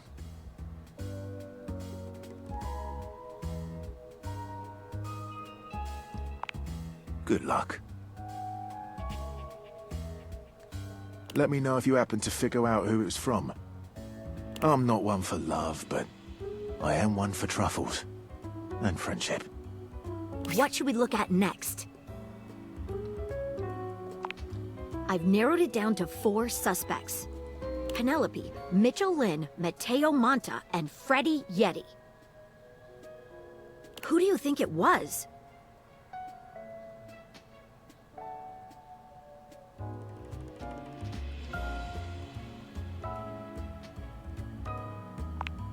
Wait a minute. I think you might just be right. The stylized letter M is his signature. The smell Dorian noticed makes sense now, and the paper. It's gotta be rice paper. The smell of truffles came from the gourmand Mitchell Lynn. You did it! You helped me crack the case. I'm impressed. Now I'm even more excited for the next time we meet. Let me just go and let Dorian know that his secret admirer has been discovered. Hey, before I go, I was wondering... Would you like to have a cup of tea with me sometime? As a date, I mean.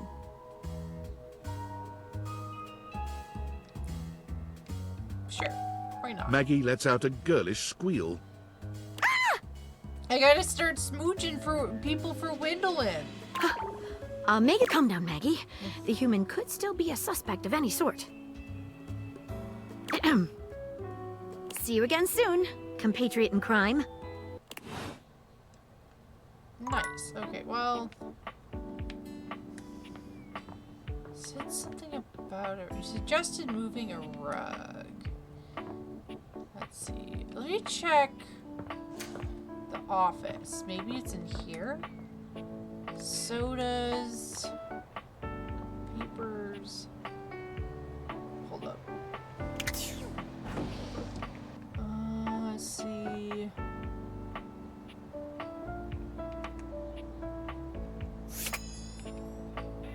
Ooh.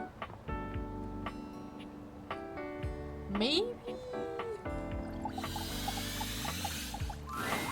Is this stranger your junk drawer, or the physical embodiment of clutter? He's absolutely covered in odds and ends. Receipts, CDs, rubber bands. Even his messy black hair sports a light bulb, a pencil, and a pen. When he catches you looking at him, he startles, leaping back with an undignified yelp.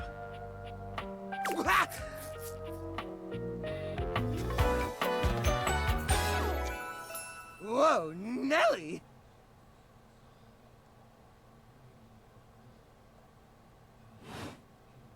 Whoa, Wolf!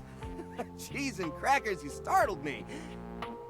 Hey, next time you open a guy, knock her something first, huh?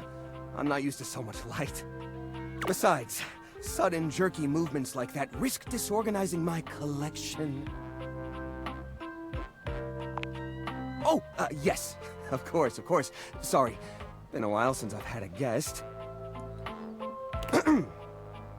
Welcome to Jerry's Junk Drawer, the finest collection of curated treasures in all of the house. Feast your eyes upon knickknacks and gewgaws from parts unknown.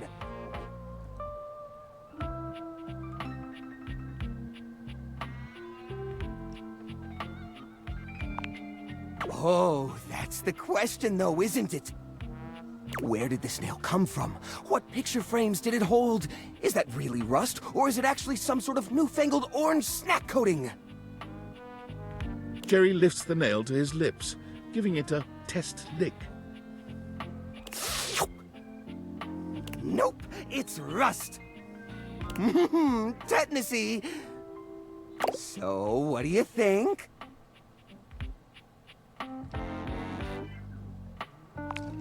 Why, it's a collection of lost things. Each one forgotten by the world. Each one a story. This button, for instance. Perhaps it was left behind as a clue from one lover to another. A modern-day Cinderella slipper. Take me with you, it says, and know that once you find the collar that matches this tragic button, you have found your love again.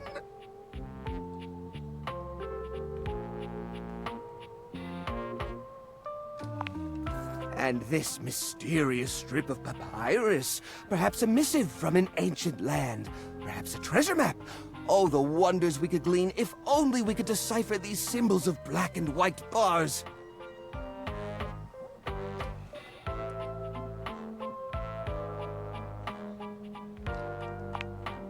Don't worry, I did. Or I will. Once I get around to it.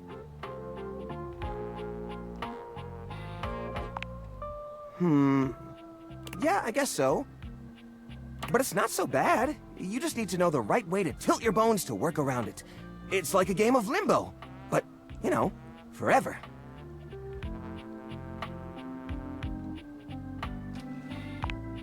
What are you insinuating?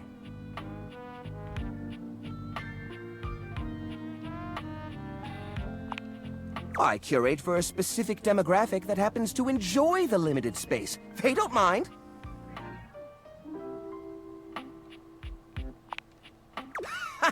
Do I get a lot of guests? Do I get a lot of guests? Of course I do.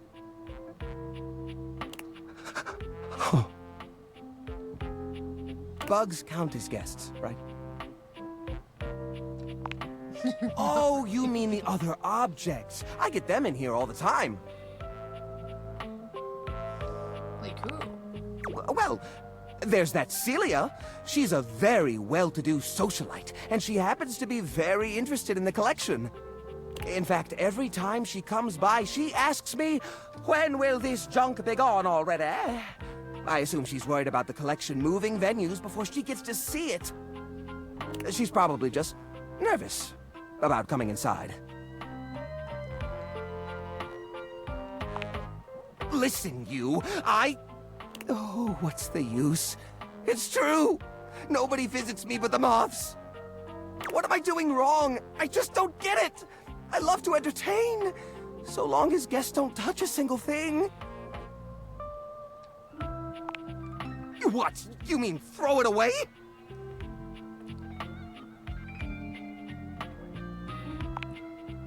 How do you mean?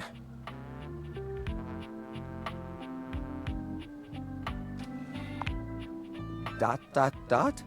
Now I'm scared.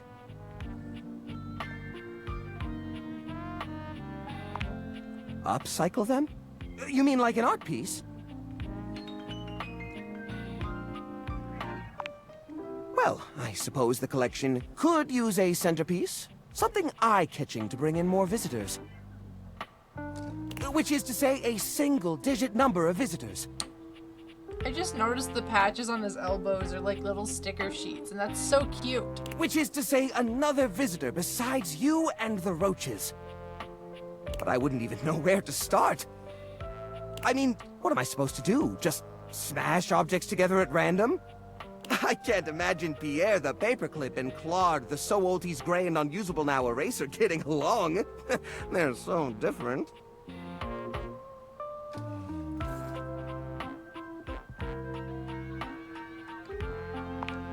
I guess that could work. To be honest, whenever I look at anything in the collection, it's like I see its entire past laid out in front of me. That's one of the reasons it's so hard to give things up, you know? Every object has a memory, and that memory is like a part of my body. They all have their own vibes and textures and feelings. Mixing them together is hard. They've all got such strong individual identities.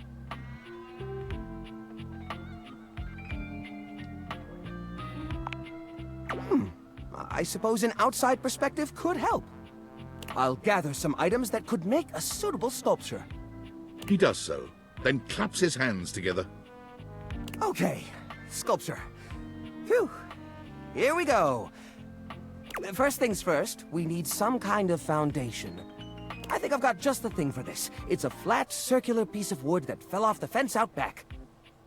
You always said you'd repair it someday, but I think both of us knew that was a lie. I've got a pile of other objects here. Your job will be to pick one of my objects we'll pair together. It's a long shot, but maybe we can scrungle something together. Let me tell you about Rudolph, the wooden square. When Rudolph first came to me, I had a habit of tapping on him.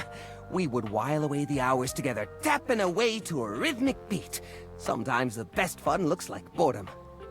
Rudolph always tries its best, even when he's down on his luck. He might not always be the tool you need at the moment, but he's always there to support you.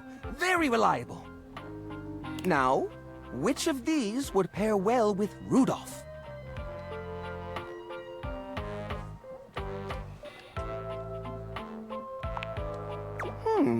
Lorena, huh? That's not such a bad idea, actually. She might have a few holes in her, but she's always been useful in a storm. Very reliable, just like Rudolph. It's sad to see them both past their prime, but I think they could find solace in each other's company. Here, I'll glue them together. There. Now we've got a base for the rest of the sculpture. We need something to give it body. Something eye-catching. Something that pops without throwing the whole piece out of whack. What do you think?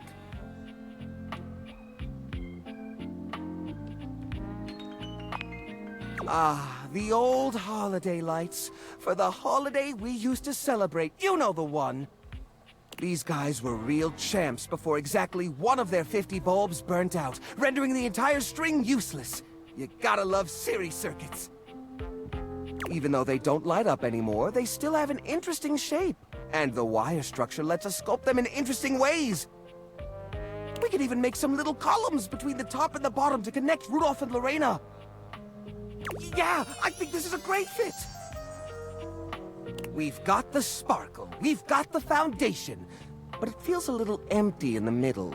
It needs direction, a sense of purpose. There's a wooden foundation, a canopy above the lights. What could go in the middle?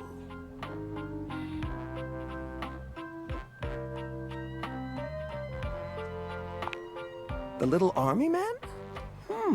I suppose that could work. The shape of the sculpture does remind me a bit of a gazebo. Or maybe... a carousel! We only have one or two old horse figurines, but if I take the other plastic fellers, melt them down and reshape them a bit, yes, I could probably make new horses! Jerry does so. It takes him quite a bit of time, but he manages to use an old matchbook and some tinfoil to melt the figures into a mold. By the end of the process, the figures have transformed into a series of horses with multicolored manes, thanks to their disparate pieces. That looks great! That looks really great!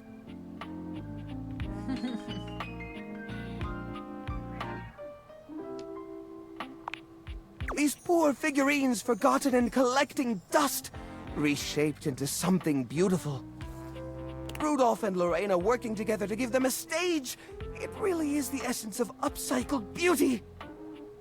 I have to say, this is very striking. It pays homage to the origin of these objects while giving them a new sense of purpose. Look at that! What a beaut!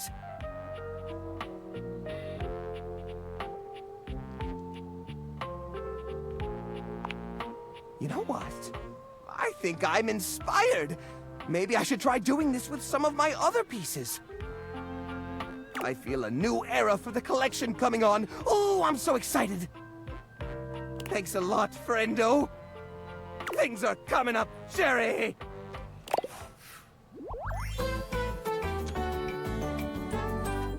can't remember the last time I was this happy.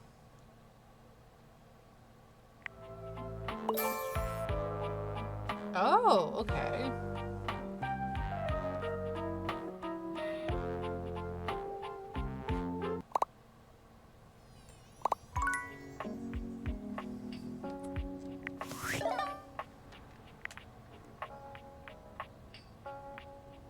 Ugh.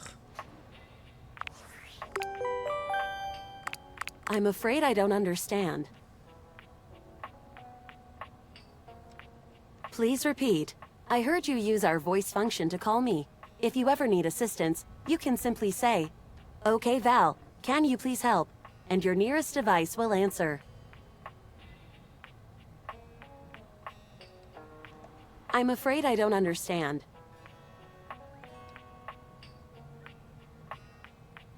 That is very humorous. Perhaps your butt was asking for assistance. That is a relief to hear. Please give my best to your butt. If there is anything else I can get for you, please say in a clear voice, "Okay, Val, can you please help?"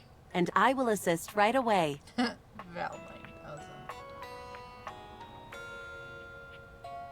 If there is anything else I can get for you, please say in a clear voice, "Okay, Val, can you please help?"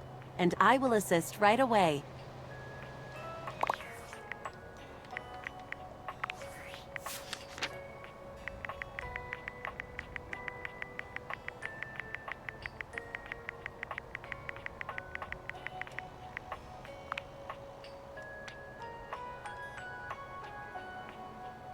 Oh, Johnny's also voiced by Robbie Damon? Nice. I knew this was Damien Haas. Oh my god. Of course he'd play the adorable little dork. Okay.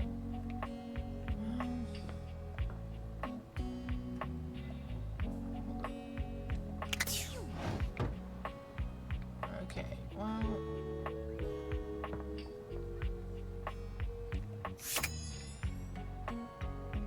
Huh. That'll be a tomorrow thing. Maybe...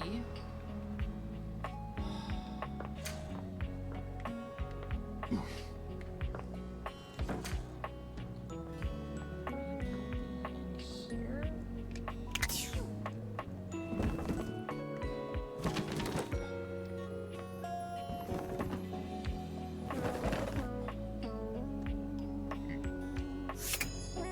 Okay, shelf, box, or water heater. Take your pick, Shrimpy.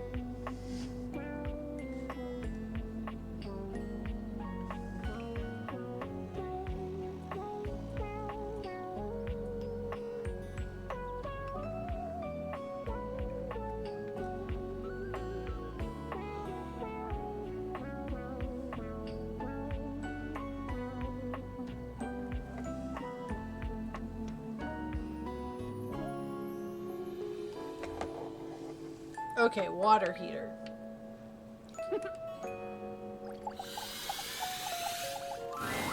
Normally you try to avoid dealing with your water heater. You're no plumber after all. She's cute. But as you look at the beauty standing where your water heater usually is, you wonder for a moment if that's about to change. Beyond the rigid metal of the heater lie dangerous curves. Brown skin swathed in orange and blue and silver. Her soft, pretty facial features are adorned by colorful makeup that looks like it wouldn't be out of place in a fashion magazine. She doesn't seem to notice you at first, but when she does, she lets out a sharp scream. Ah!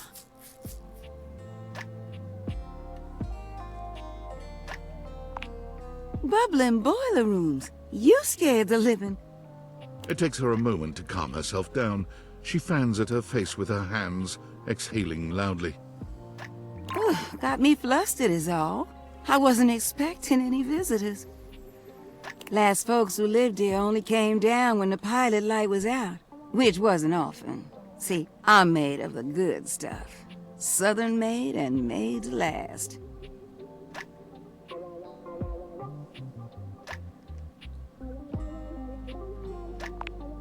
Your eyes don't lie to you. I'll tell you that much. Here I am just talking and you don't even know my name. I'm Winifred. Nice to meet you. How you doing, sweetheart?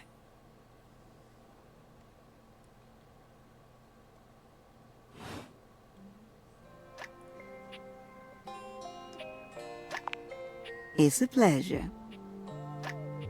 I'm not sure how much more talking I can do right now. I got work to take care of.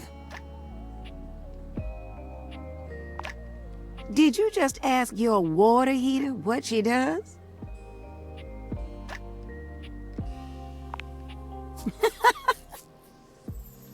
It's okay, sweetness. I'm just having some fun. But I do need to get back to work. Washford's about to kick on and Daisuke needs a bit of a push. I need some time with River to make sure she's ready to go.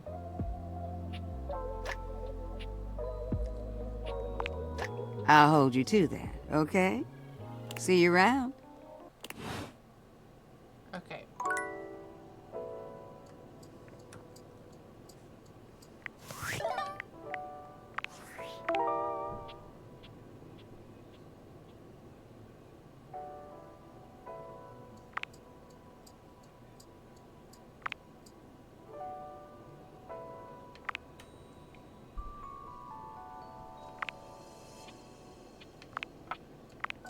Okay, we got one more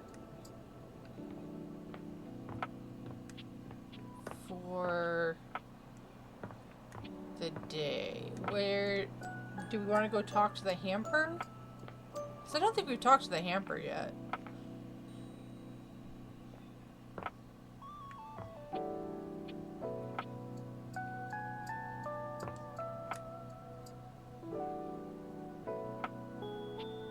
So I think this is going to be the last one for the night.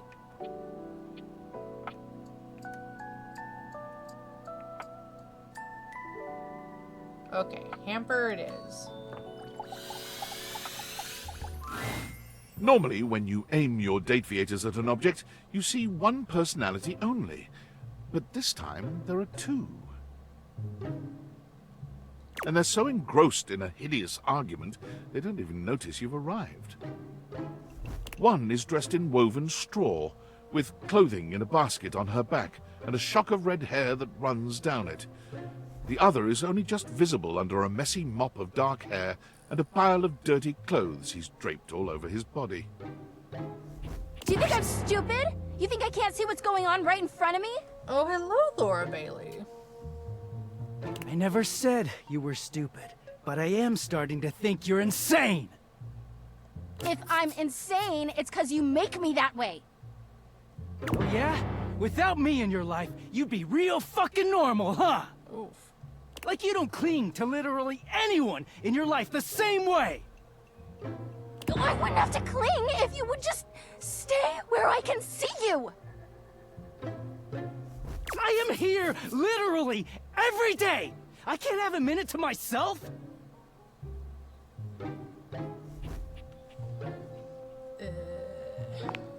Both of them whirl around to face you, their expressions changing immediately. Oh, hi! I'm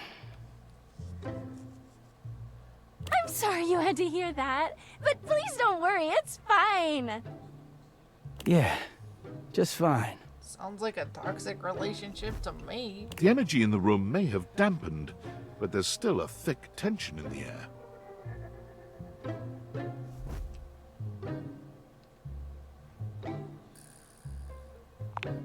We're not pretending. We're just as strong as ever. Yeah, strong. Oh dear, we haven't even introduced ourselves. Though, Durkee and I know you well. Oh. Please don't call me that in front of other people. You're so cute when you get assertive, Durkee. Anyway, I'm Harper, and I'm your laundry hamper. Oh.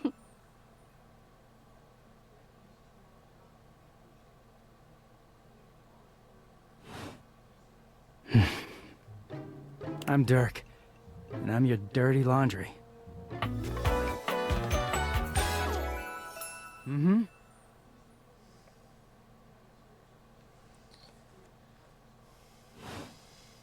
He is a very dirty boy, isn't he?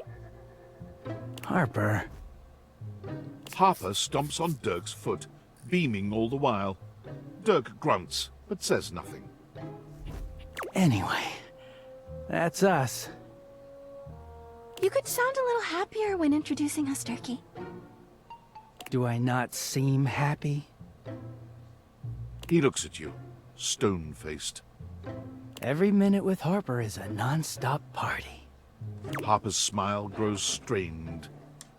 Oh, we're going to break these two up. Well, someone around here's got to try to put a happy face on things. Turkey broods all the time like he's fucking Batman.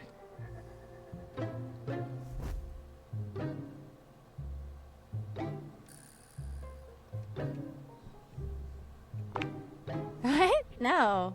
You know, the baseball-themed superhero who patrols the stadium of Baseball City. Kinda weird you've never heard of him.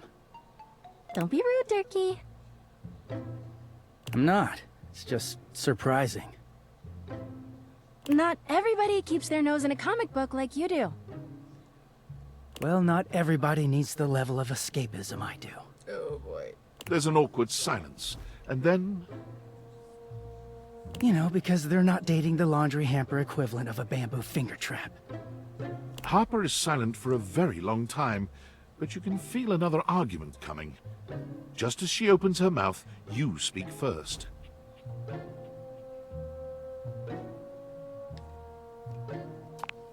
You too, honey. Come see us again sometime. The look in Dirk's eyes seems a bit desperate, as if he's silently pleading with you to return. You can hear Harper and Dirk's raised voices long after you leave the room.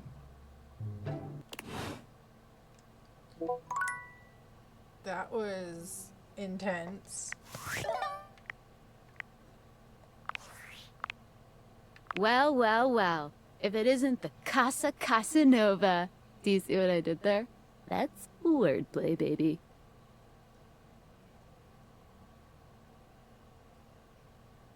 Oh, someone's feeling spicy. Dating your furniture really got you confident, huh?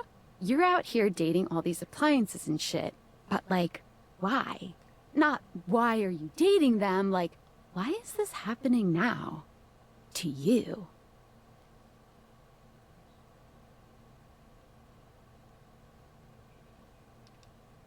Pretty lucky, then. So, like, where did the Dateviators come from? Like, what's the point of them? Who made them? And why?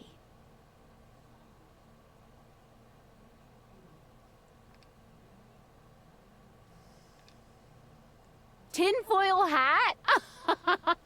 Okay, this is some conspiracy shit. Your life is half political thriller, half harem anime. So, like, did you find out what your purpose is or whatever? Are you a top secret operative in the furniture dating war? Are you collecting data on people in love with their shower?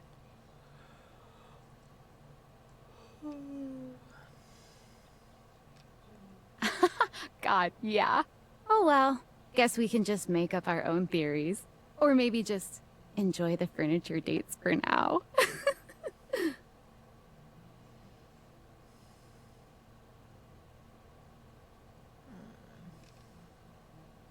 Guess so.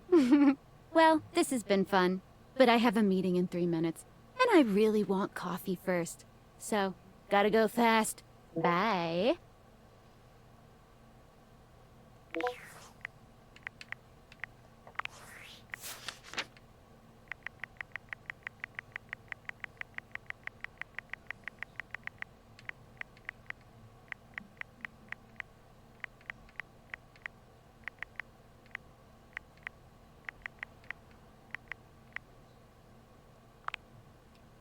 How is Maggie new? We talked to her earlier.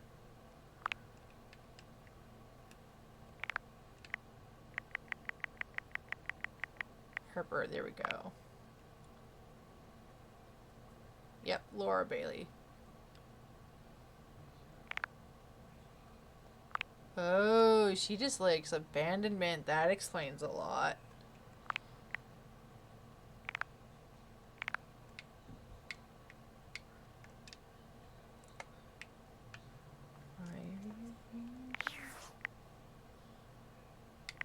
wasn't done, but my controller was being dumb.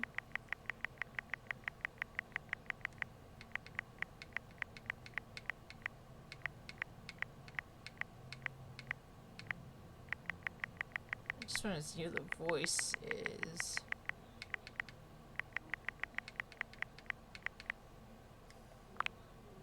Yep, Johnny Young Bosch. That's what I thought.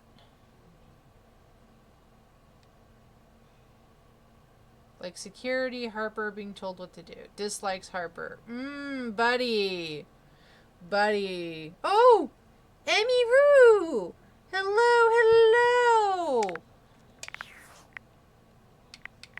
The turns have tabled. You're raiding into me tonight. Maybe we'll do one more day. It is Friday night. We could do another day. Alright. Seriously, where's that key?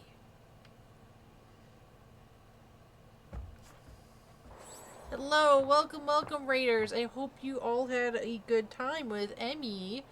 I am Leon Doodles. I mostly stream art, but today is Friday, which means I play video games. And today's video game of choice is Date Everything.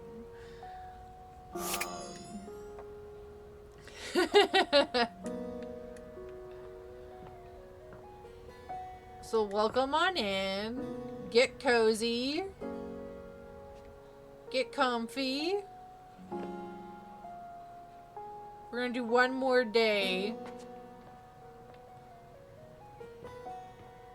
of Date Everything. Did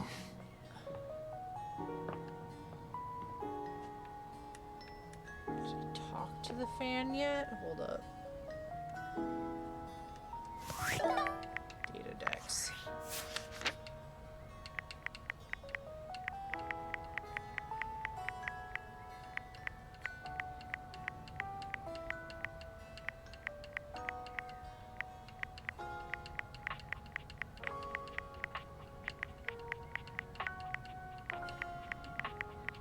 I don't think we talked to the fan yet. Nope, we haven't.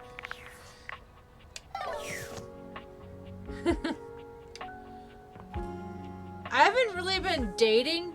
I've kind of just been like slowly filling up the decks like one little bit at a time until like I get almost everyone.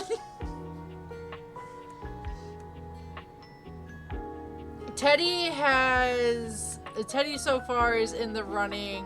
Hoover and then Bobby Pin are also up there. But everyone's so cute.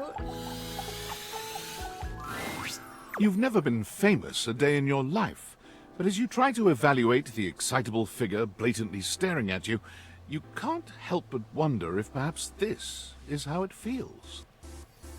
She looks at you like you've just announced she's won the lottery, her eyes wide and her jaw dropped. Oh my God, this cannot be real. I must be dreaming, right? This is totally a dream. It has to be.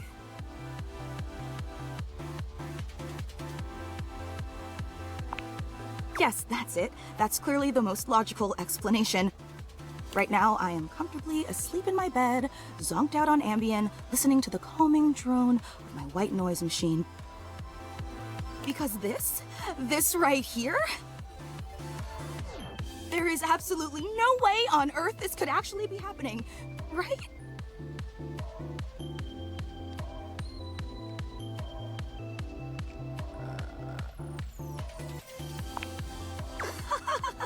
I think you're actually here in the flesh, that's what.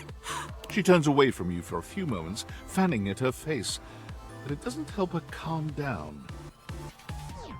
I just can't believe it. I mean, you prepare your whole existence for something like this, but then, you know, when it actually happens, no amount of preparation could ever possibly be enough. You know, I know that people throw around the expression shaking, crying, and throwing up, but I think I might actually do it.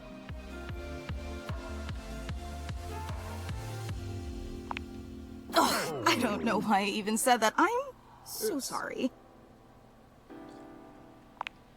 It's just that my heart's racing a mile a minute, and there's definitely not enough oxygen getting to my rotors. Which means I'm liable to blurt out just about any random thing that pops into my head. Taxidermy, penicillin, Ontario. You know, see? Just like that. Oh, I'm so embarrassed.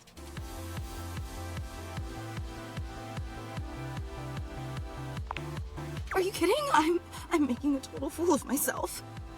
I'm sorry, I really don't mean to be overreacting like this.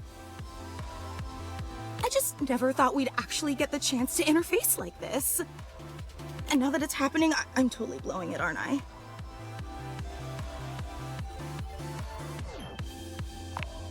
Yeah?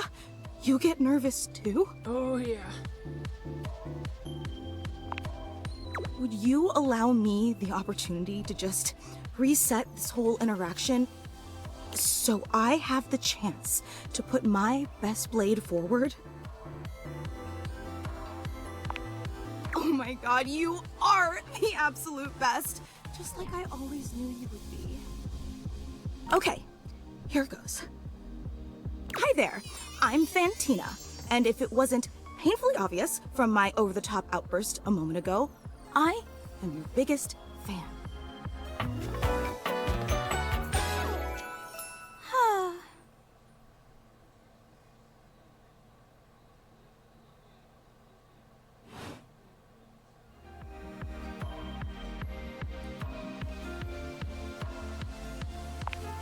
Uh-huh. I've been a huge admirer of yours since the second you brought me home from that discount electronics outlet all those years ago. Just everything about you is so unbelievably impressive. I'm constantly in total awe.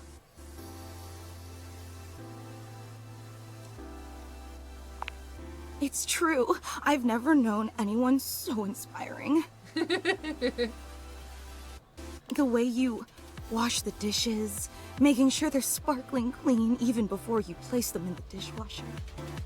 The way you adhere to a strict daily routine with every single minute pre-planned weeks in advance.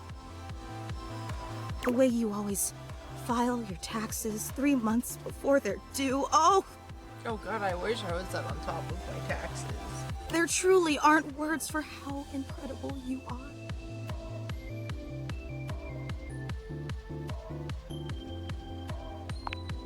Of course, I just want you to know how absolutely inspiring you are. You know, I really don't want to bother you any more than I already have, and I know your time is extremely valuable, but I was just wondering... No, it's silly. Forget I ever said anything.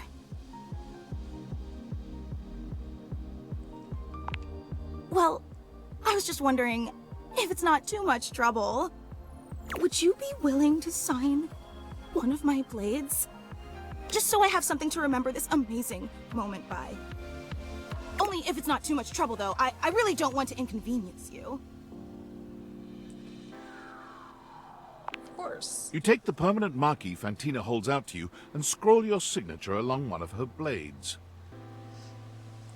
Oh boy, wow, that feels really nice. Yum. Oh, thank you so much. This is so amazing. And your handwriting is so immaculate. You are an artist with that pen. I didn't realize I was in the presence of such a talented calligrapher.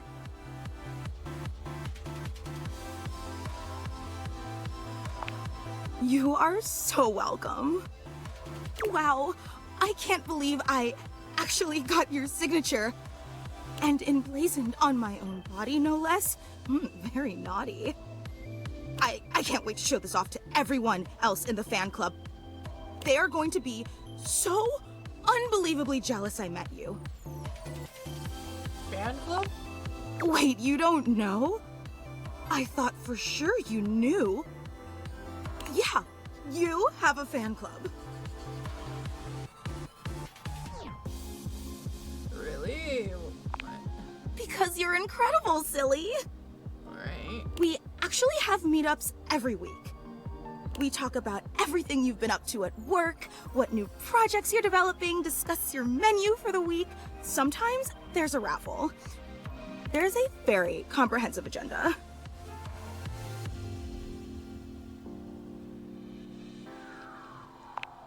They were so impressed. Gruyere was such an inspired choice. Maybe next time you should include some Fontina. Get it? Fontina, the cheese. It sounds like Fantina, the fan. That's just a taste of the hilarious banter you can expect at the gatherings. I know!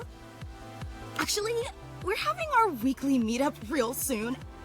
And I would never want to impose or overstep, so please tell me if this seems inappropriate, but if you're not super busy... Seriously? You mean it? That's so unbelievably amazing of you.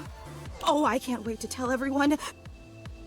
Thank you. Thank you. I can't wait. Neat.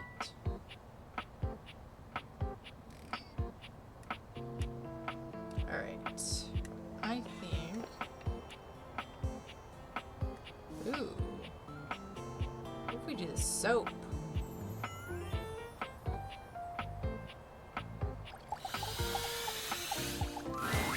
A stylist with a very vertical, very pink hairdo appraises you, lifting his glasses to take a better look at you. His face is kind, his features soft, and his makeup? Oh, impeccable. Oh!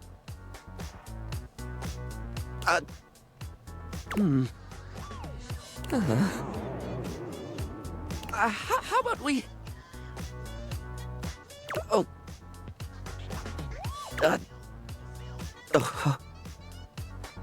Oh dear. I think I'm getting lost right at the start of all this.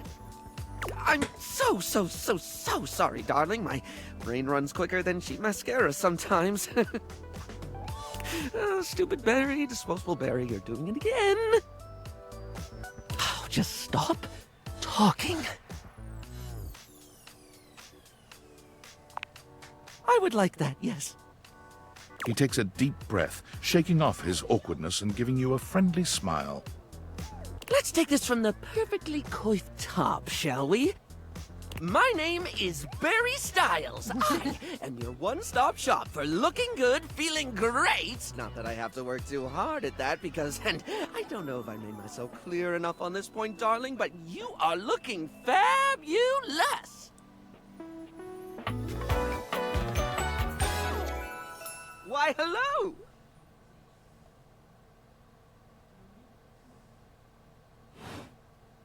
I'll be honest, because I like to be clearer than a freshly unblocked pore, I really don't like talking about myself, hun. I'd much rather talk all about you. And eyebrow hydration, of course. You really cannot underestimate how important it is to avoid a thirsty brow, baby.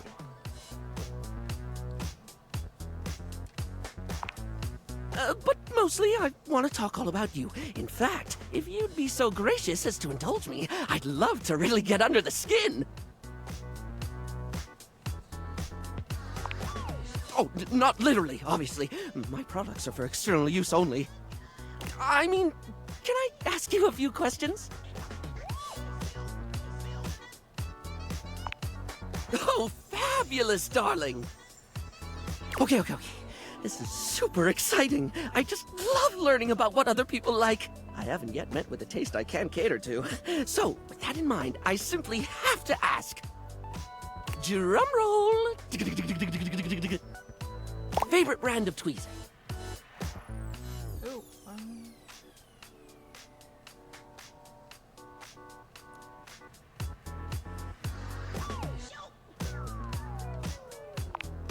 Let's hear it, my little kitten. Tweeze me!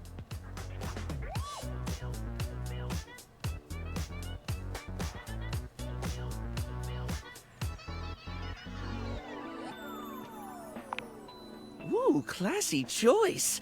Polished Response's line of beauty products is second to none, except for the cases where they aren't.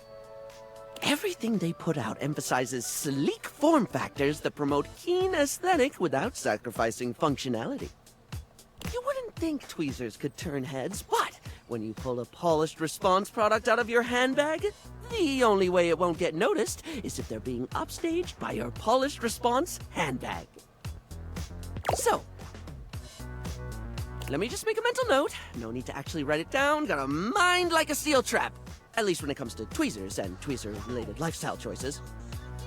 Ask me to remember a job interview or doctor's appointment, and I can't help you. A random hair conditioner trivia? I could give you that for days. I like their hair.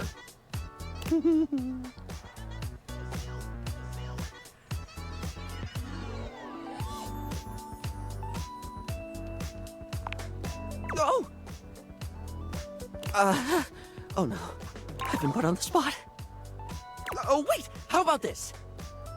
While it's bad for your hair if you wash it every day, you can safely condition every day with no washing required. This is great because I think people should use conditioner as much as possible.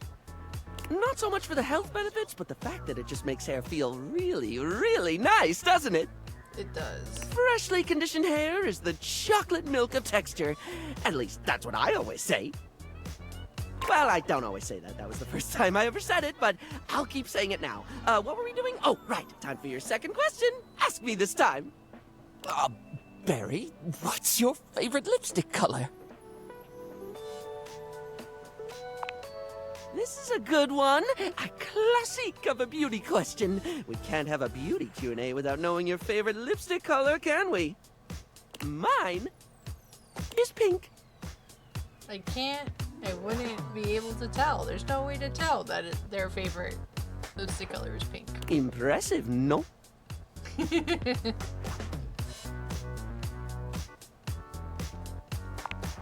That's what I said. What, pray tell, is yours?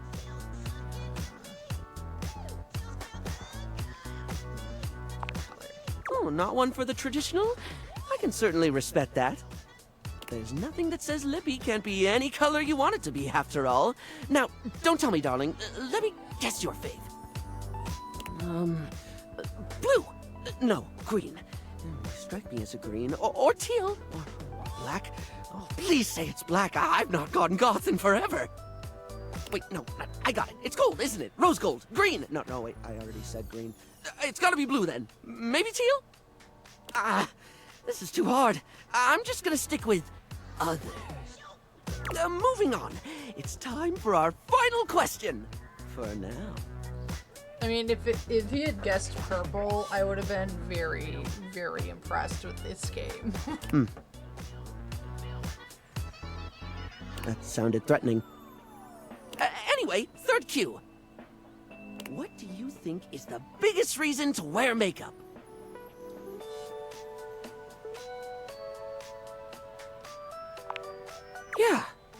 Yeah, I get that. We all have things we're self-conscious about, and I think makeup helps. It's one of the things I love most about what I do, helping someone get that boost they need. It's not the lippy and the eyeshadow that makes a person look good, like, truly good. It's how someone carries themselves, you know? Sorry, I spoke a lot again. Of course I did. I'm an overshare. Need to stop that.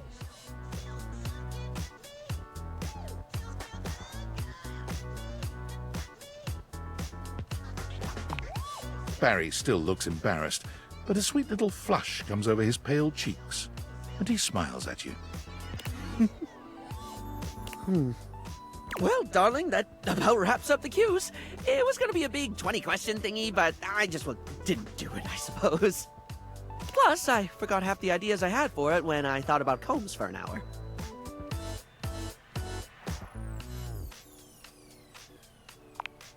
Really? That's wonderful, darling. I had a lot of fun too. Oh, Oops. I hate it when I accidentally do that. Okay.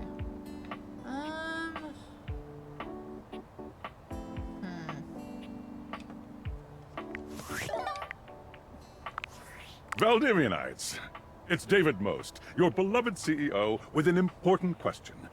What do the following items have in common? Cellophane, eyeglasses, and bottled water. If you guessed they're all 15% off today, only on Valdivian.com, you'd be absolutely correct. But even more importantly, they're all transparent.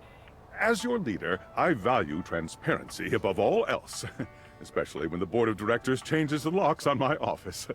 Message received, Ian. With that spirit in mind, I need to share some difficult news with you today. I have not been entirely candid regarding my lost sunglasses. Firstly, the lost item was thankfully not my sunglasses.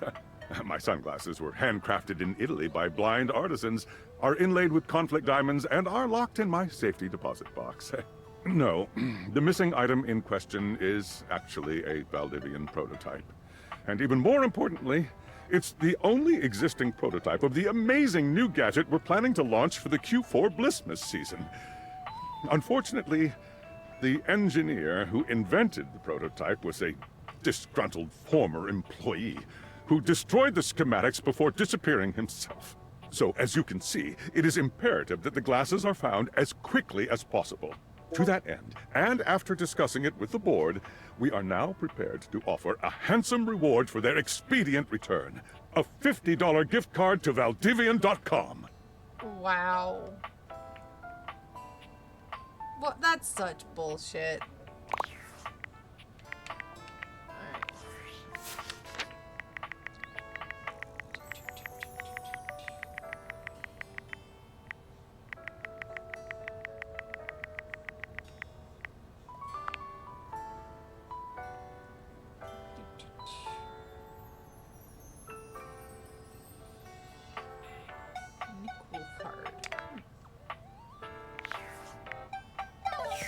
Okay, we've got 3 more people we can talk to today.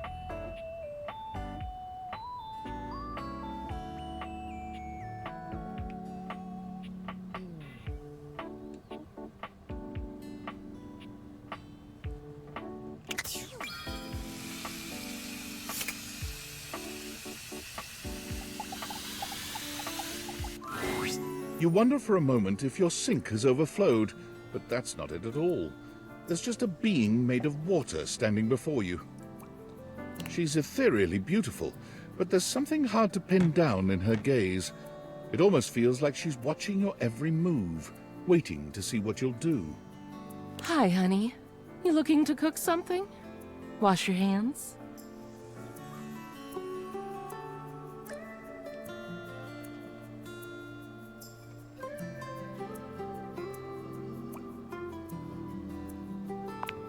Me? What could you possibly want with little old me? Please, just tell me if there's anything I can do for you.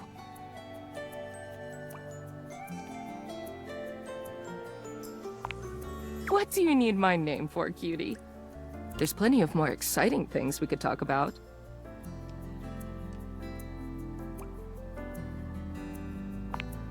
My, so demanding. Well, guess the mystery had to end sometime. I'm River.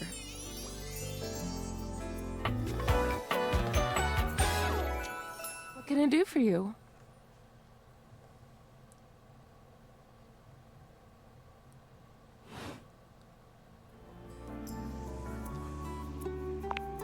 Just River. Like chair.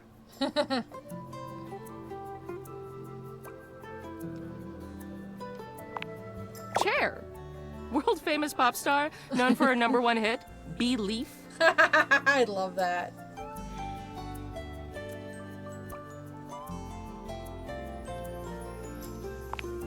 The one and only.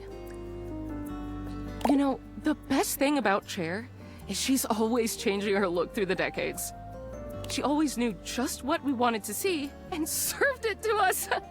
I really admire that about her.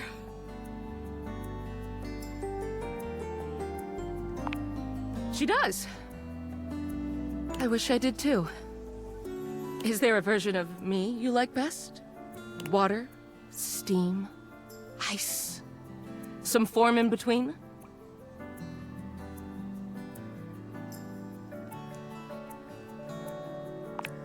Of course. Oh God.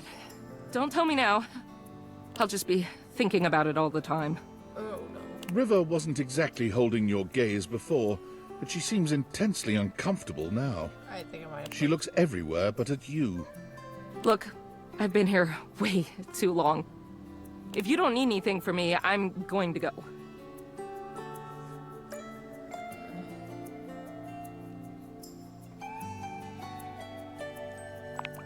She is gone. Oh. Might have upset her. I didn't mean to.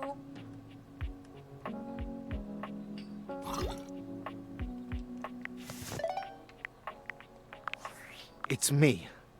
Were you followed? Is this signal encrypted? Listen, I've been giving more thought to our previous conversation about the ethical implications of transforming inanimate objects into humans, and I've come to a realization. It's honestly not up to us whether an object should become human. It's up to the object. And if an object expresses desire for personhood, who are we to deny them? Yep. I did discover one other interesting piece to all this. After analyzing the data, it appears that certain objects can only become human if the Dateviator user possesses the necessary personality traits. I'm not sure why. I theorize it's because certain character attributes emit an energy vibration on the same resonant frequency as the molecules of a particular inanimate object. But in all honesty, it's likely a mystery that science will never solve.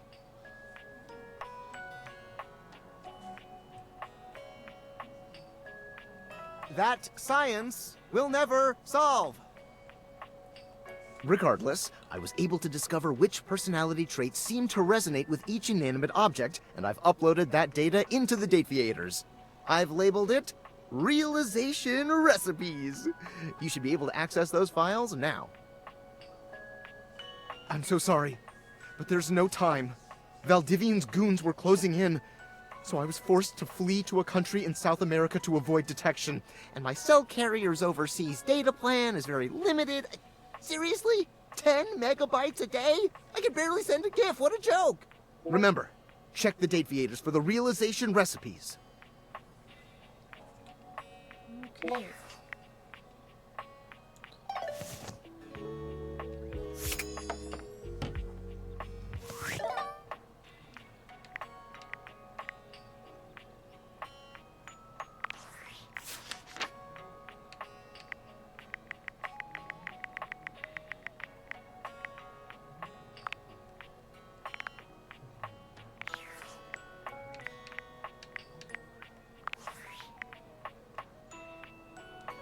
Really need to level up my specs.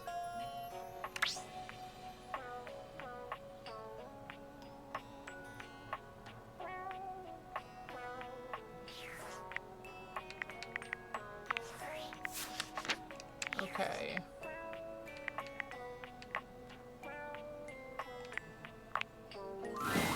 And this is the final look. What y'all think? Follow the link in my bio for a full list of all the pieces.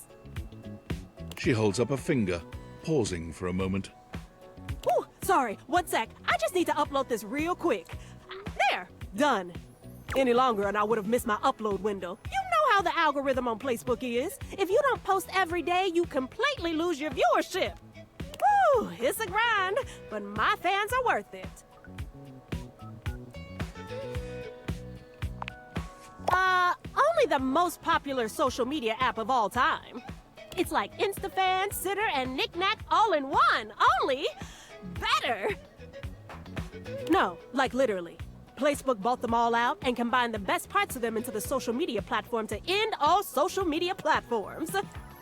But it's pretty exclusive, invite only, and I don't think humans are allowed.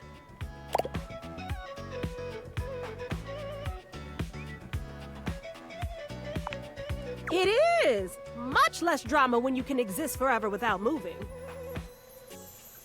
I guess, since you don't have a placebook, I could share my feed with you. Fill you in on all the tea so you're not missing out.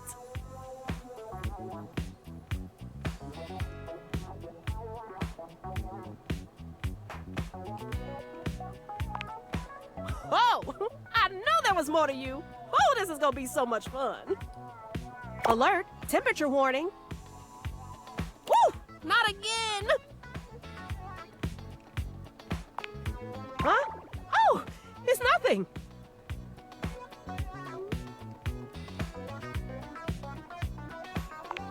I'm fine! Really! It's just a faulty sensor. Forget about it.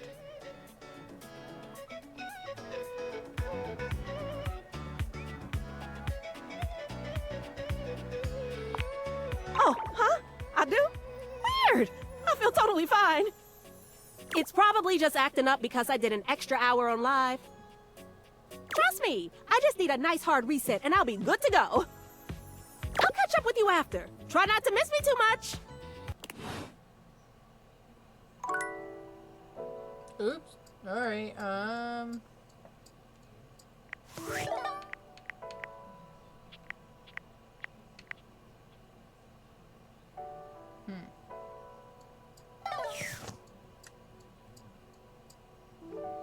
Who should we talk to?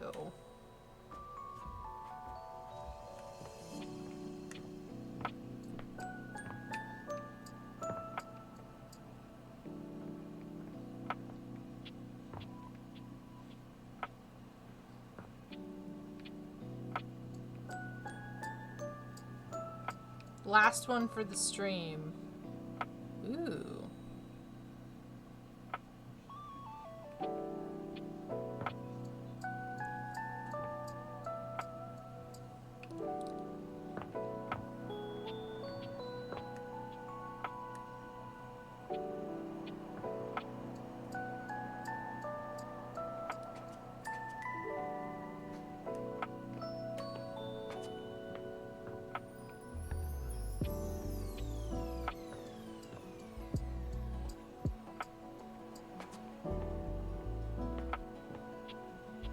Rubber ducky?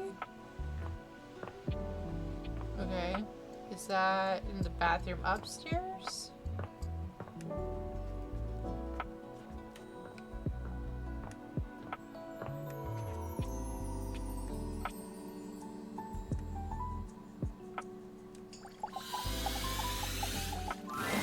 A very, very yellow punk dressed in studded leather glares at you. I love Their them. charming duck-like appearance does nothing to diminish the aura of absolute disdain that radiates from them. Who the duck are you?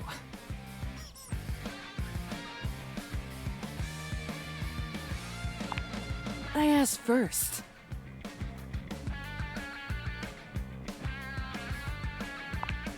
Then I'll ask third, like this is a ducking competition. Who the duck are you, jerkwad? I'm the owner of this house. And I'm the owner of this dick.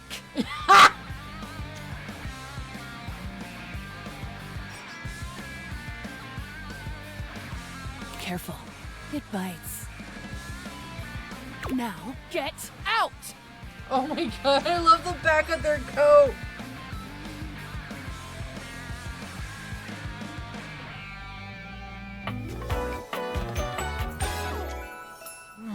Rebel. I love it.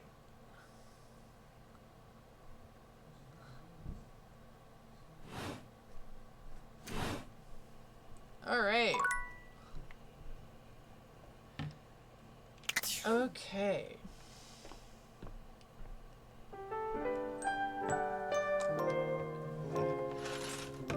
Okay, dokie. I think that's gonna make it a stream.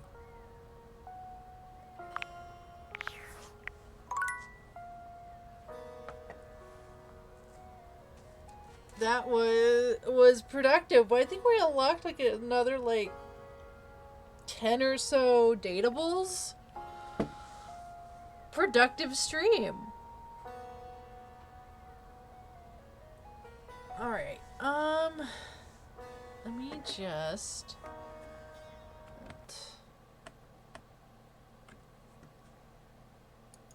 see who we can raid into today. Dishy was certainly something, and we're never talking to them again. Have a nice night, Emmy Roo. Thank you for stopping in. Thank you for raiding. Hope you have a good night. It's like evening where you are, I think. Time zones are weird, man. Let's see who we're gonna raid into today. I think we'll have a good dinner.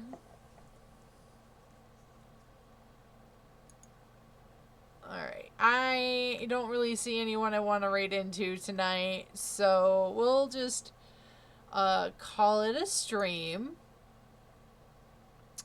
Thank y'all for coming. I will be back on Monday with Merch Monday. I think I still have to finish like the last bit of the fairy print I've been working on, and then may or may not start on some new Pride merch designs. So we'll see. Until then, have a lovely day, have a lovely night, and I'll see y'all again real soon.